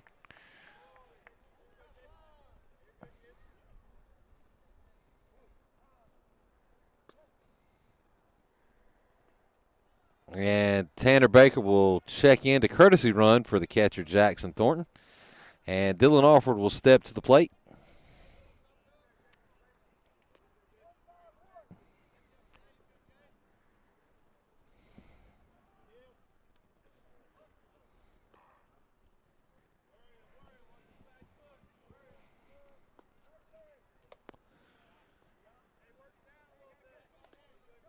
And Bullock continues to struggle. Ball 1 there to Dylan Alford.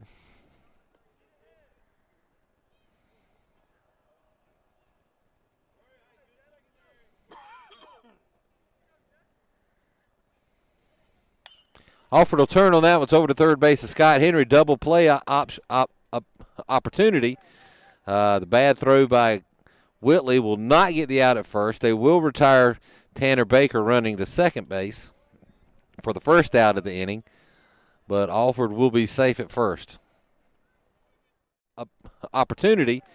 The bad throw by Whitley.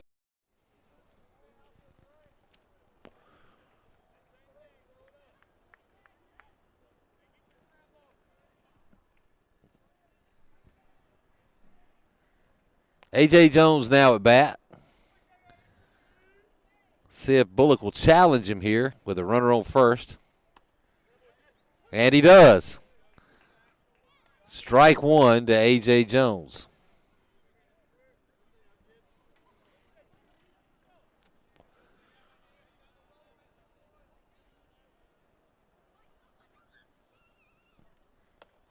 That was going to be high for ball one. That'll even the count up at 1 strike. No green light as of yet for Alford.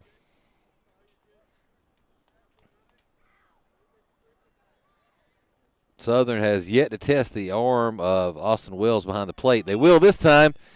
AJ's going to lift this one back over to left field. And it's going to go foul this time. Alford will go back to first, and that'll be a long strike two for A.J. Jones.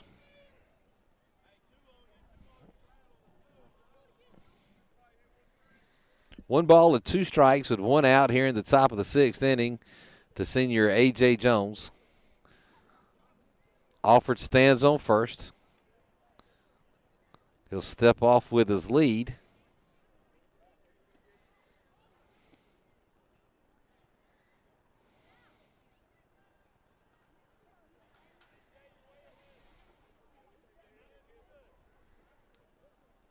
Alford obviously likes to pretend he's Batman, as you see the pose. And he'll check up this time. And Austin Wells will throw it away as nobody's there. And Alford will go easily into second base. Looked like Wells was going to throw behind Alford at first to fake the steal, and then threw it high back to the pitcher. And as it gets away, Alford will take second anyway. So now 2 balls, 2 strikes. Runner now in scoring position on second base.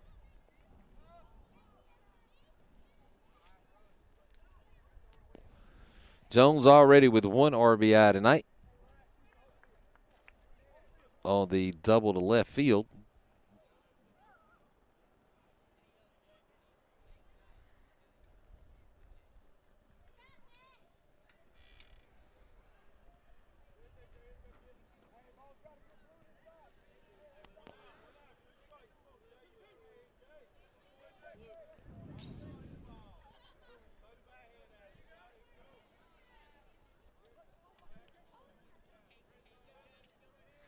Jones stands in for the 2-2 pitch.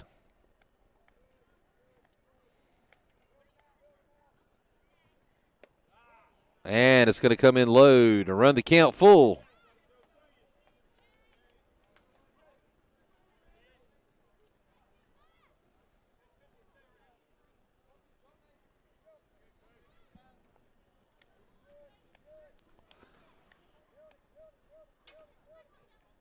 Jones will turn on this one. It's hit to center field. It's going to be in the left center gap. It's down. Alford's going to take the turn to home. And he's going to be up easy as the Firebirds pull ahead 6-2 on another 1 RBI double by A.J. Jones, his second of the night.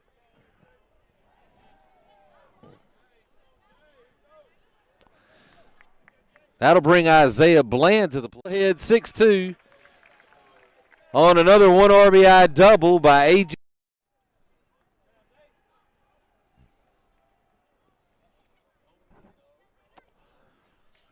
That would have been a really tough catch to make out there. It was really hit well into that gap. Looked like it died there at the end. So Summerlin did get his glove on it, but unable to hold on. And Isaiah Bland takes ball 1 with 1 out here in the top of the 6th inning. Isaiah's going to hit this one high. It's going to be way over here over our heads and out of play.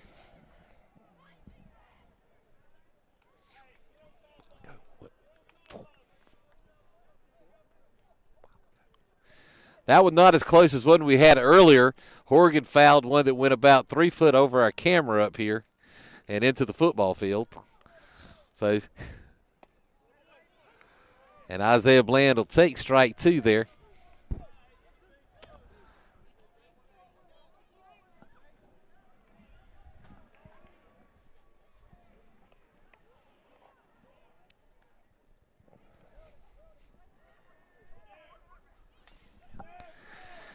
And that was going to be down.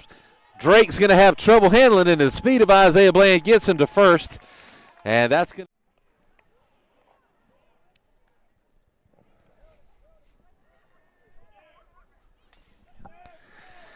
And that was going to be down. Drake's going to have trouble handling it, and the speed of Isaiah Bland gets him to out. And that's going to bring big Luke Watson to the plate. Luke already with 2 RBIs tonight.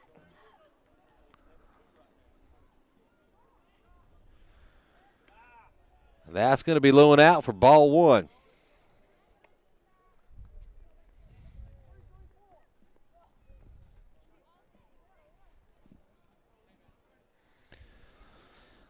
See if Isaiah gets the green light here on 1st and 3rd with only 1 out. And he does.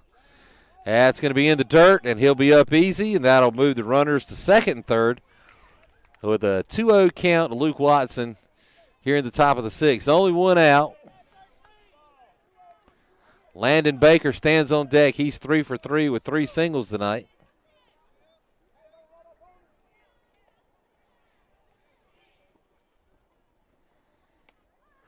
And Watson will take strike 1. Now a 2-1 count.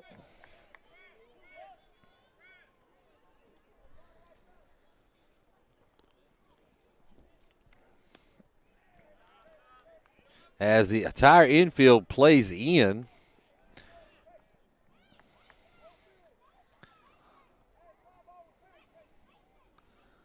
I think that was called a ball for ball 3. So a 3-1 count. And Watson will take a hack. And that's going to run the count full here. Infield playing up. Don't think Watson is a threat to bunt. Guess he could to try to get that run in.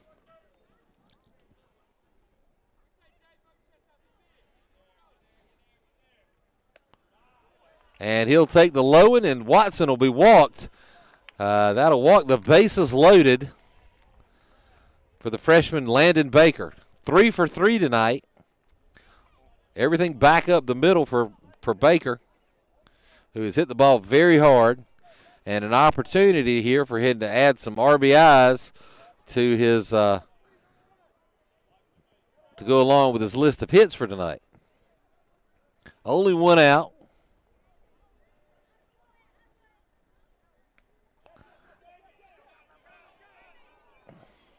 And the runners start to go after it kicks off of Austin Wells' glove, but Austin Wells recovers nicely, and that'll send the runners back to where they were.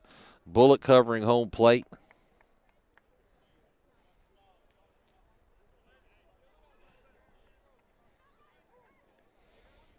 So nice protection there by the Bulldogs to keep the run from scoring. 1-0 count to Baker, and he'll pop this one over towards the first base side, and it's going to be out of play into the bullpen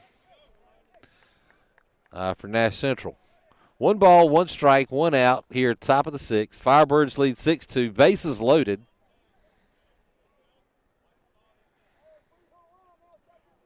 And Landon Baker with an opportunity to add to the Southern Nash lead. And he's going to get a shot. Going to be fielded by Drake. He'll make the out at second. They won't be able to turn the double play. 1 run will score. Opportunity to add to the Southern Nash lead. And he's going to get a shot. Going to be fielded by Drake. He'll make the out at second. They won't be able to turn the double play.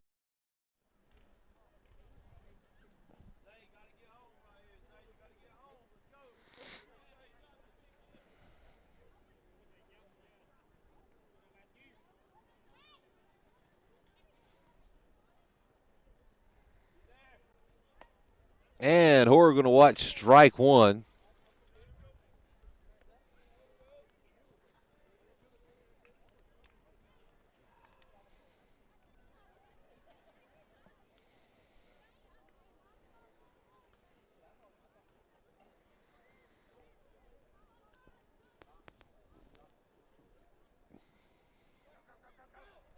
We're going to get underneath that. Was going to be trouble, but Henry will come over and make the play to record the third out of the inning, but not before the damage is done.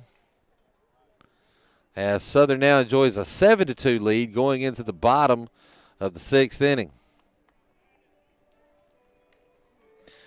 Due up for the Bulldogs will be the pitcher, Jay Bullock, followed by the Henry twins, first Scott, then Sean. They'll be their first three batters for the Bulldogs. So Southern able to keep stringing together a few hits here and there, picking up some RBIs, a couple of miscues there by the Bulldogs. Of course, the Firebirds had their share of miscues there in the fifth. They allow the Bulldogs to get one run. But the score now stands at 7-2 going into the bottom half of the sixth inning. Trey Mizell will remain on the mound.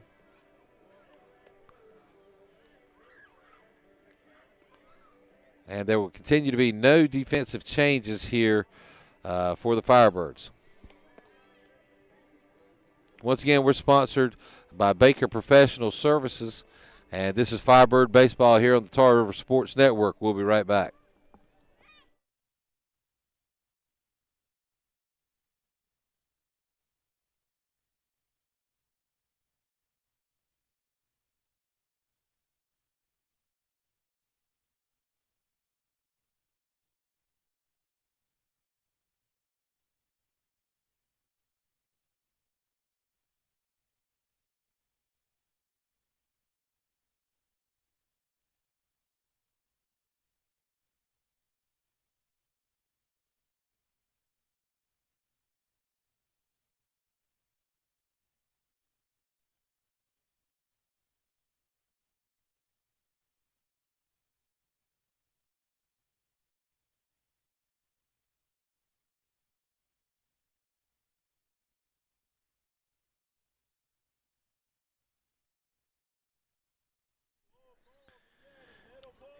And we're back to get the bottom of the sixth underway as Jay Bullock steps in. Bullock singled earlier tonight off of Mizell. And he's going to hit that one back up the middle. It's going to be fielded by A.J. Jones on a sliding play. Horgan with a great stretch. Difficult throw there for Jones as he made a great diving play. The ball was picked by Horgan, however, it did pull him off the bag, and Bullock will be safe at first for a leadoff single. No error to be charged there. You got to give Bullock a hit. That ball was hit hard back up the middle. And Coach Brewer is going to call time and go out and talk to his hurler, Trey Mizell. And it looks like he is going to make the change as Luke Coble will step on the pitch in relief of Trey Mizell.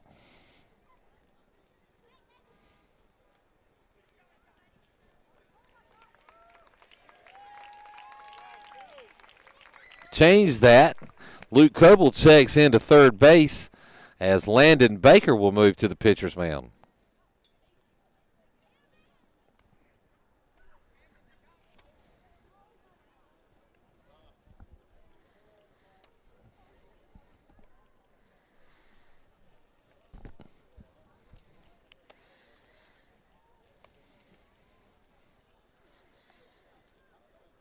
Landon was the winning pitcher on the game one of the doubleheader this past Tuesday night versus Triple S.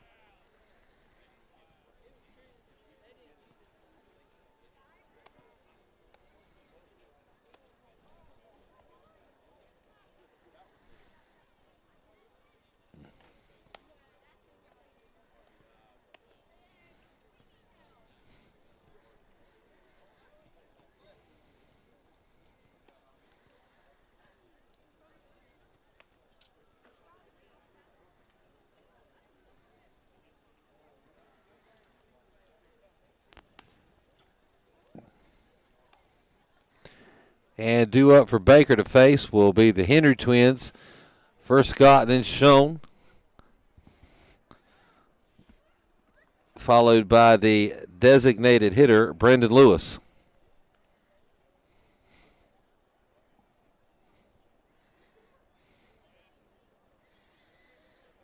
So Baker will inherit the runner from Trey Mizell. That one does belong to Mizell should he score.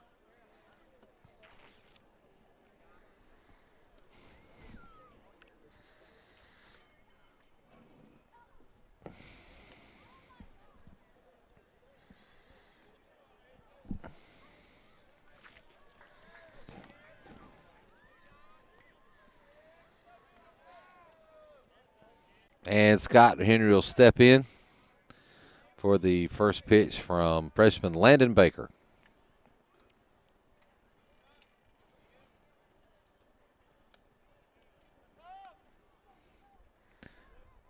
And Henry will call time. Doesn't like the wait from Baker. So he'll make a reset, force a reset here. Baker checks his runner over at first.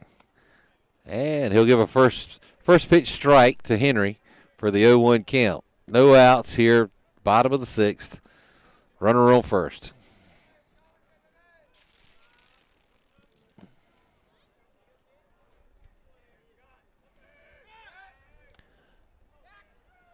And Baker will throw over the first, keep Jay Bullock honest there. Bullock very smart on the base path, does have some speed.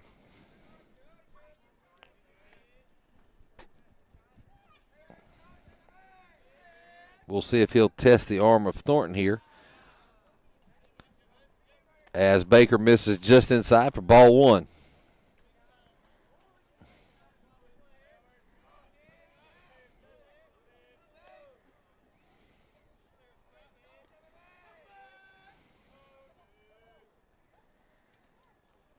And Bullock shows steal, so Baker will step off. Chase him back to first a little bit.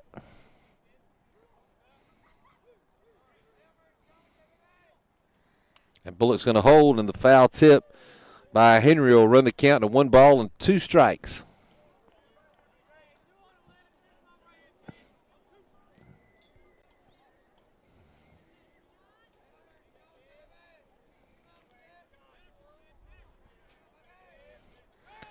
Pickoff move by Baker nearly catches Bullock. But he does manage to get his hand in and stand up.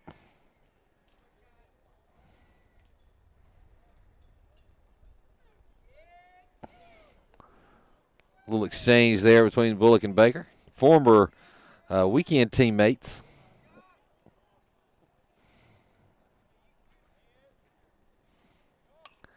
And this will be poked foul by Henry. The count will remain the same, 1 ball, 2 strikes, with no outs here in the bottom of the sixth. 1 runner on base on first.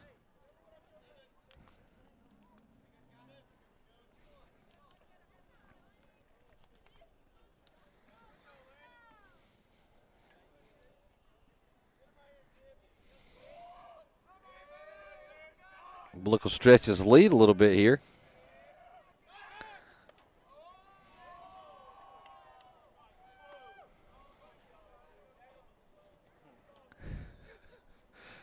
So a little bit of the exchange continues there. We'll see who wins this challenge.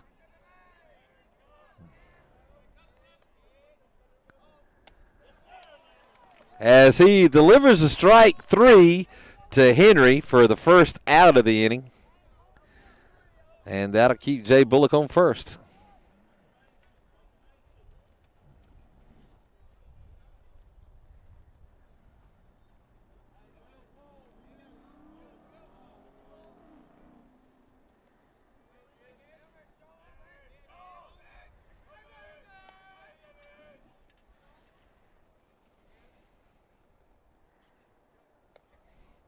Bullock will hold again. This is going to be fouled off over the first base dugout by former pitcher Sean Henry, now playing first base.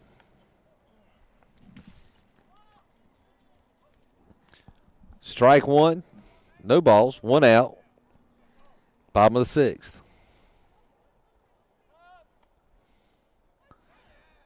And Henry will call time.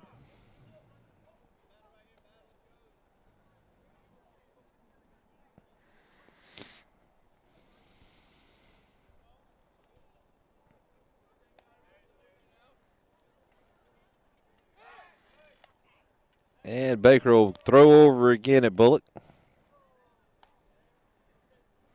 A little bit less of a lead that time for Bullock. He managed to get back pretty easy. Of course, the rule of thumb, if you get back easy, get more. So we'll see if Bullock will stretch it out there and challenge Baker a little bit further.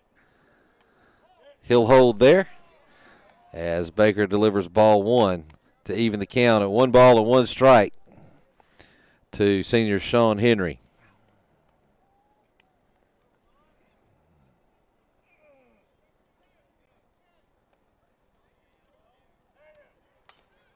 This is going to be hit over to third base. Coble will field it. He'll get the lead runner at second. They'll go to turn 2.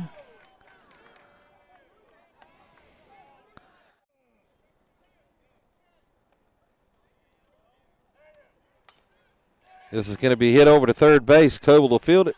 He'll get the lead runner at second. They'll go to turn 2. That'll bring up Mekhi Frazier, who will be batting for himself. Previously, the Brendan Lewis was the DH, so that'll retire Brendan Lewis for the evening as Mekhi Frazier comes in to hit for himself with 2 outs, 1 man on here in the bottom of the 6th inning.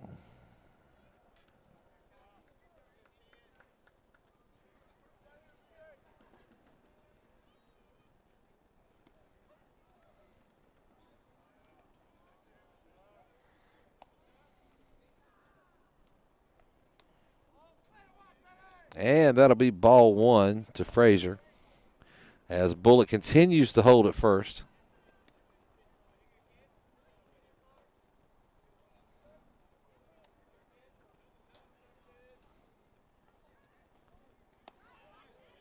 And Baker delivers strike 1 to even the count. 1 ball, 1 strike. 2 outs. Bottom of the 6th. Firebirds still leading 7-2.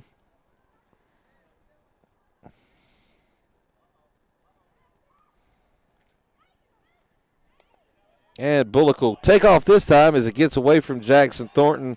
And Bullock will be up easy at second base. That'll be ball 2 for a 2-1 count. 2 outs here. Runner now in scoring position for Mekhi Frazier.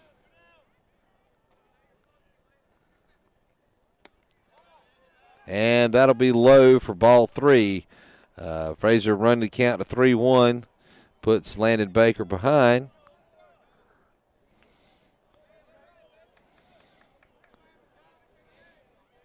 This is Frazier's first at bat of the evening. And Baker delivers a strike to even the count, or to bring the count to full with 2 outs.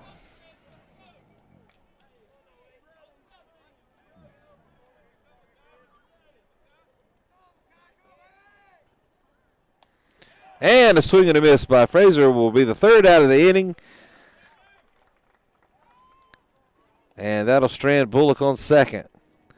So as we move to the top of the 7th, the Firebirds still lead 7-2. This will be the final inning of play unless the Bulldogs can manage to bring it back to a tie. Due up for the Firebirds, I believe it's Brandon Strickland, Bradley Peace, and Jackson Thornton.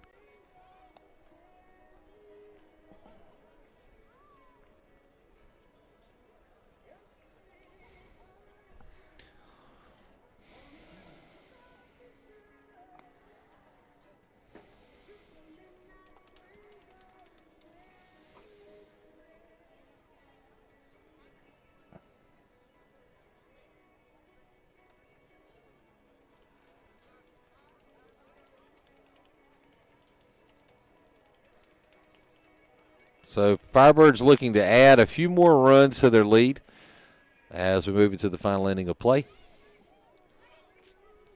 Once again, tonight's game sponsored by Baker Professional Services on a very special night, live from Nash Central High School. This is Firebird Baseball on the Tar River Sports Network. We'll be right back.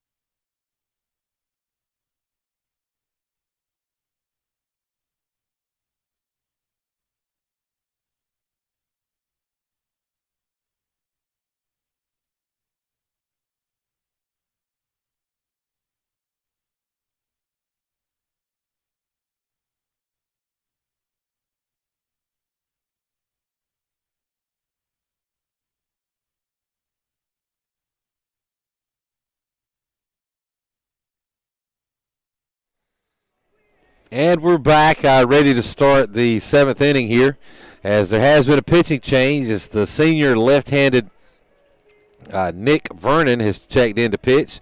That'll move Jay Bullock to third. Scott Henry will now move to right field. Makai Frazier will move to left, and Jackson Summerlin will remain in center. Connor Whitley and Michael Drake remain in the middle infield, respectively, at second and short, with Austin Wells catching. And that'll be the look for the Bulldogs as we head into the seventh. And Brandon Strickland steps to the plate.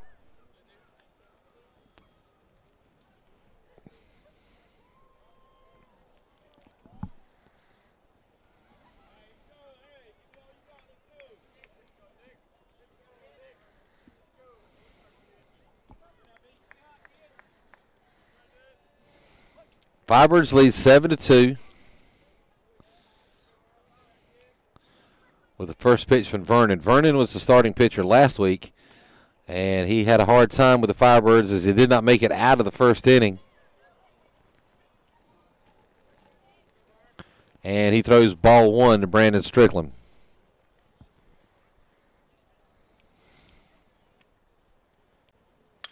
And Brandon Strickland will get underneath one. It's going to be over the head of Summerlin if he can't get to it, and he's burned. Strickland was not sure if he had caught it or not, and stops between first and second. And Brandon Strickland will get underneath one. It's going to be over the head of Summerlin if he can't get to it, and he's burned. Strickland was not sure if he had caught it or not, and Coach Brewer just kind of gives him the head shake, and not really sure what Brandon was thinking there, but hey, Southern will take the leadoff single with Bradley Peace coming to bat, and he'll take strike one off the outside corner.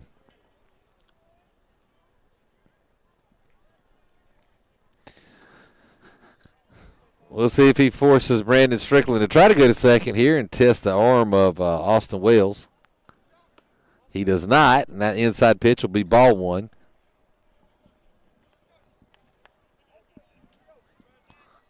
So a correction here. The first pitch was called a ball. Thought I'd sent a strike signal. According to the scoreboard, it's ball two.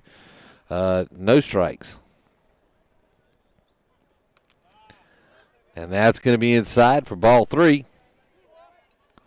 No, I'm correct. I was correct. The scoreboard was wrong.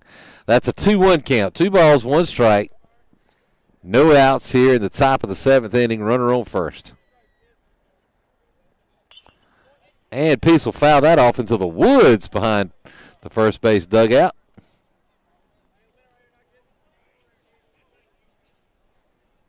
And that'll even the count at 2 balls, 2 strikes.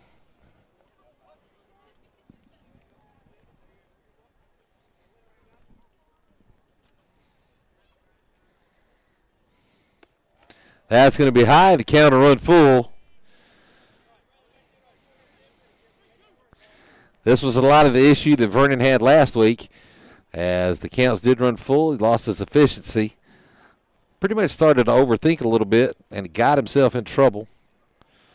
Not sure who Langley has available to come in behind him, as Peace will foul that one off the first base side, fielded by Coach Chris Pace.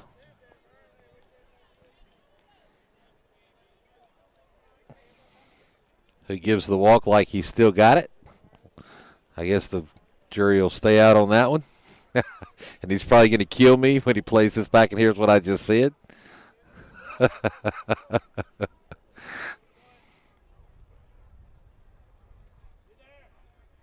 Full count to Bradley Peace. Almost caught Strickland with the pickoff. Vernon wanted the call. Did look like from here that he was back. Full count to Bradley Peace. Almost caught Strickland with the pickoff.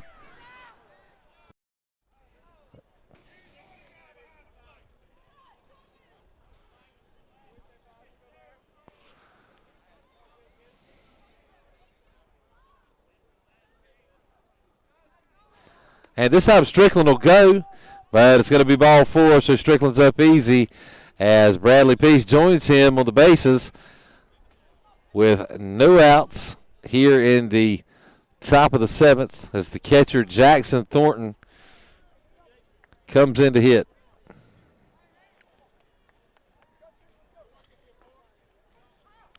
Langley going to call time here. And it looks like he's signaling for a new pitcher. And he will be pulling Vernon as Mekhi Frazier will be stepping in to pitch.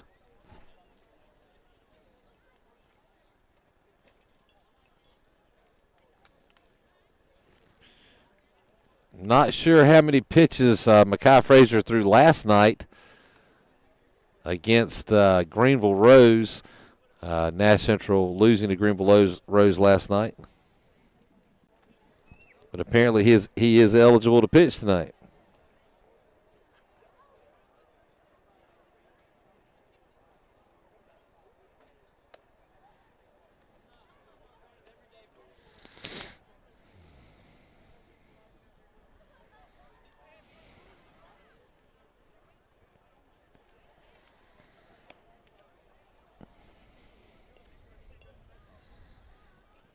So with the pitching change, that'll be the 5th pitcher of the night after Schrader had the one-batter start for his senior night. Mekhi, a right-handed pitcher. Long stride, a lot of fastballs, not a lot of movement. However, he is effective as his fastballs are a little off speed and has been known to throw off the timing of some of the batters he's faced.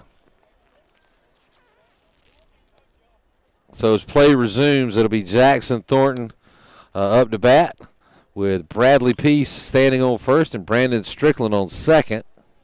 No outs here in the top of the 7th. Southern Nash leads 7-2 over the Bulldogs here on dual senior night for Nash Central and Southern Nash.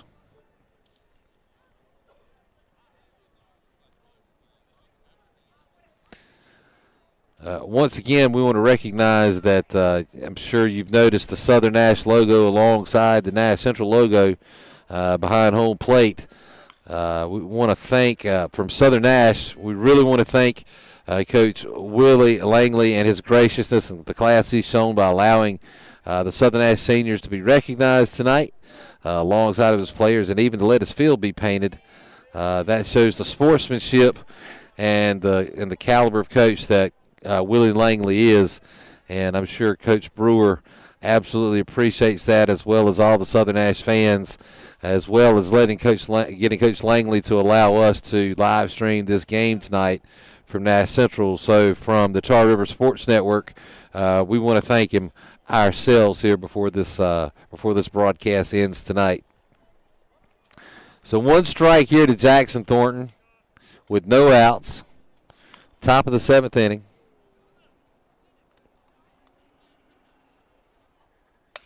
And Thornton will poke one just over the head of Michael Drake for a single.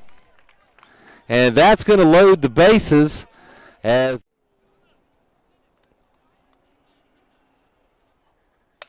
and Thornton will poke one just over the head of Michael Drake for a single.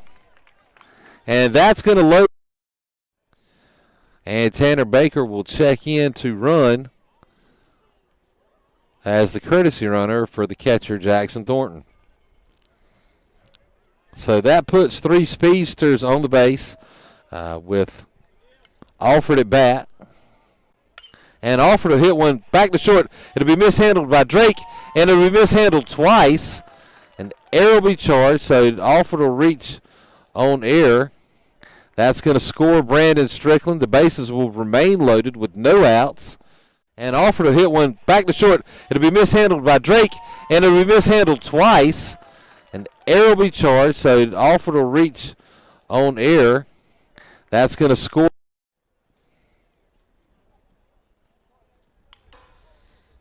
Southern now leads 8-2. Jones takes strike one.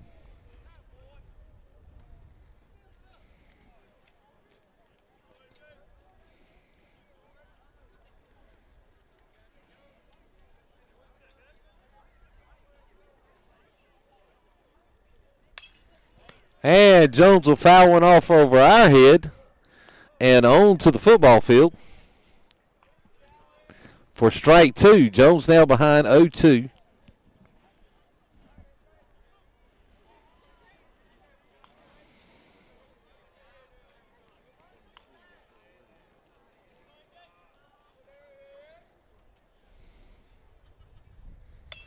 And Jones will foul off another one. Count still remains 0-0, no balls, 2 strikes, no outs, top of the 7th.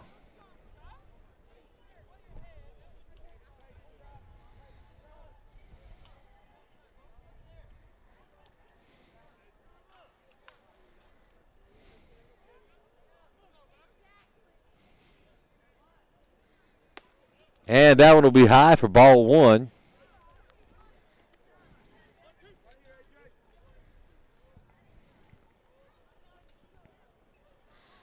Credit to Frazier for going right after A.J. A.J. doesn't see many pitchers go straight for him. And Jones will foul off another one.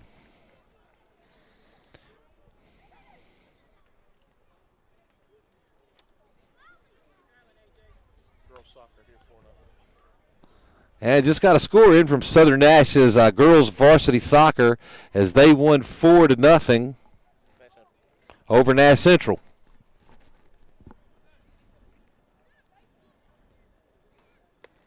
And A.J. Jones will take ball two. That'll even the count up at 2 balls and 2 strikes. Overthrown to the pitcher, but the runners will remain, bases loaded. As A.J. Jones steps back in for the 2-2 pitch.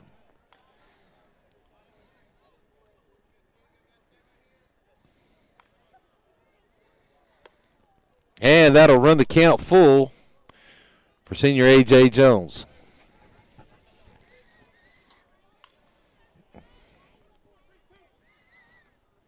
Nowhere to put him as the bases are loaded. A walk here would score another run for the Firebirds.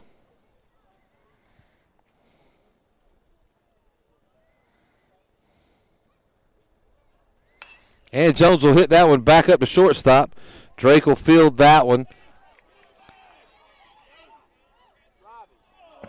And the umpire is going to call him out.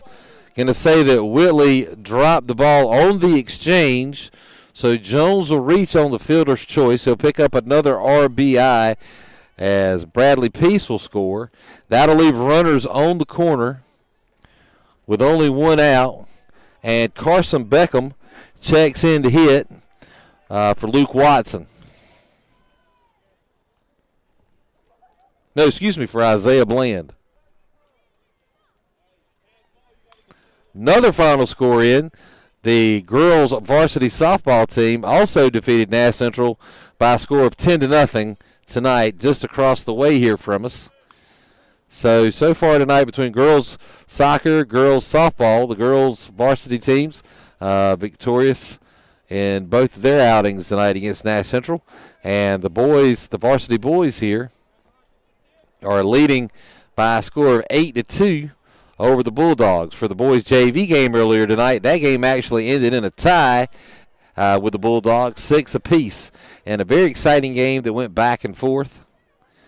But in JV, they will not play beyond the 7 innings because of the varsity game behind them. So that game did end in a tie. Carson Beckham takes ball one. And he's going to hit that one back up the middle for a base hit single for Carson Beckham. And that's going to score Tanner Baker as Beckham picks up an RBI and moves AJ in a tie. Carson Beckham takes ball one. And he's going to hit that one back up the middle for a base hit single for Carson Beckham. And that's going to score Tanner Baker as Beckham.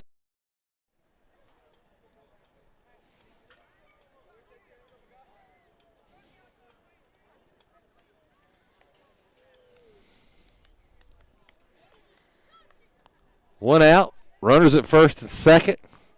And Watson looks at strike one.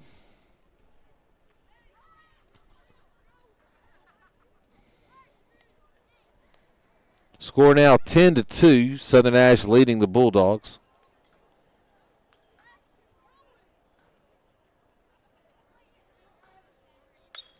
And Watson will hit one back up the middle. This is going to be fielded by Drake. And he'll turn the double play by himself over to Henry at first base to get the Bulldogs out of the inning.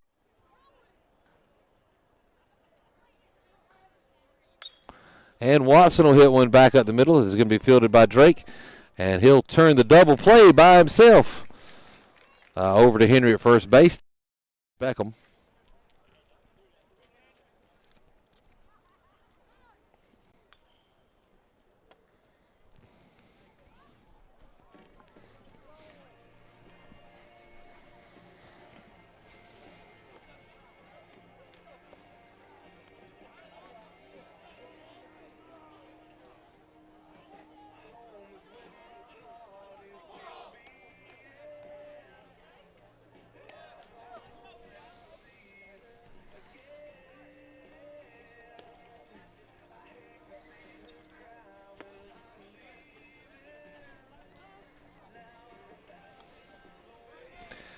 And on the defensive changes here for the Firebirds, Tanner Baker will check into right field. Matt Heel will check in for Dylan Alford at second base.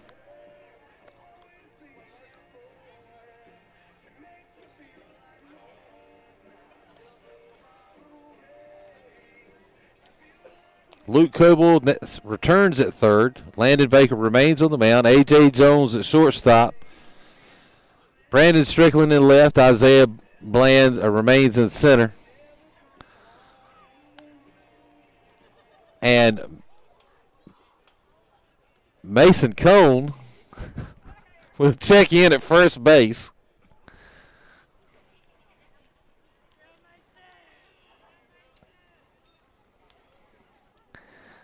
And that will get all the Firebirds into the game tonight.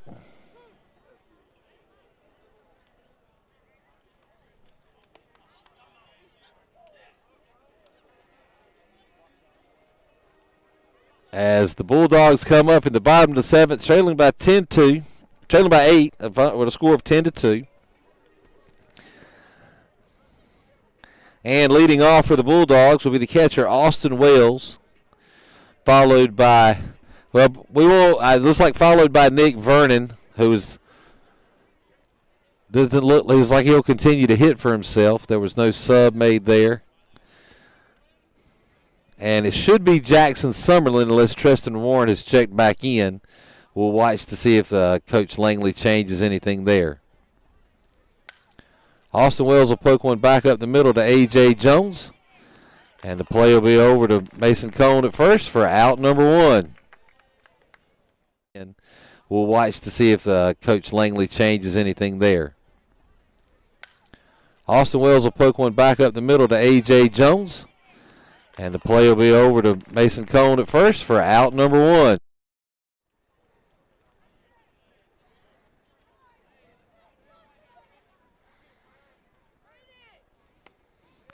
And Baker hits a first pitch strike. Count now 0-1 to Vernon with one out here in the bottom of the seventh. Firebirds leading 10-2.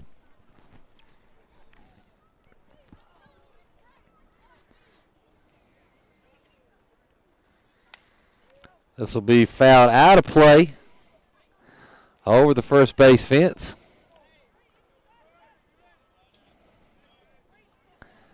For strike two. Baker now hit 0-2 with one out.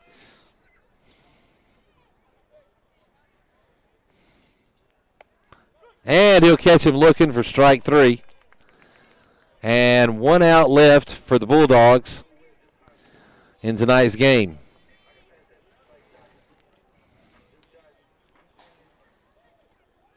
And it looks like Vernon will check back in to hit for himself.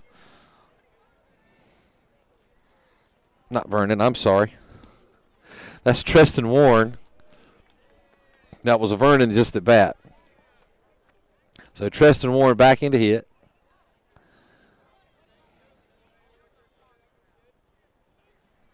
And he looks at strike one. And he'll take ball one.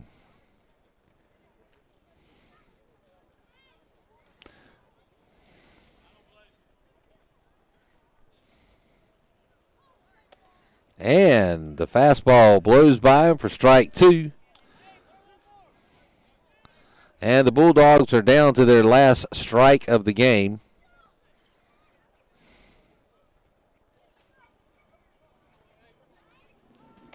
And that'll do it, as the Firebirds are victorious 10-2 over the Bulldogs of Nash Central. And as these two teams shake hands, I just want to remind everybody that there will be a break in play at least until April 20th, unless circumstances change. We will not be any more high school baseball in Nash County until April 20th. And of course, we obviously hope that there will be at that point. Once again, we want to thank the Nash Central Bulldogs for being so gracious tonight and allowing Southern Nash to honor their seniors and their senior parents alongside of the Nash Central parents. And hopefully we will get to see each other again. And then we'll get to play baseball again. We also want to thank our sponsor, Baker Professional Services, who sponsored the entire home season for the Firebirds. And it's been my pleasure to call these games. And hopefully you'll get to hear my voice, whether you like it or not, in a few weeks. And once again, we are Firebird Baseball live on the Tar River Sports Network, brought to you by the Southern Nash News. I'm Brent Cohn, and I'm out.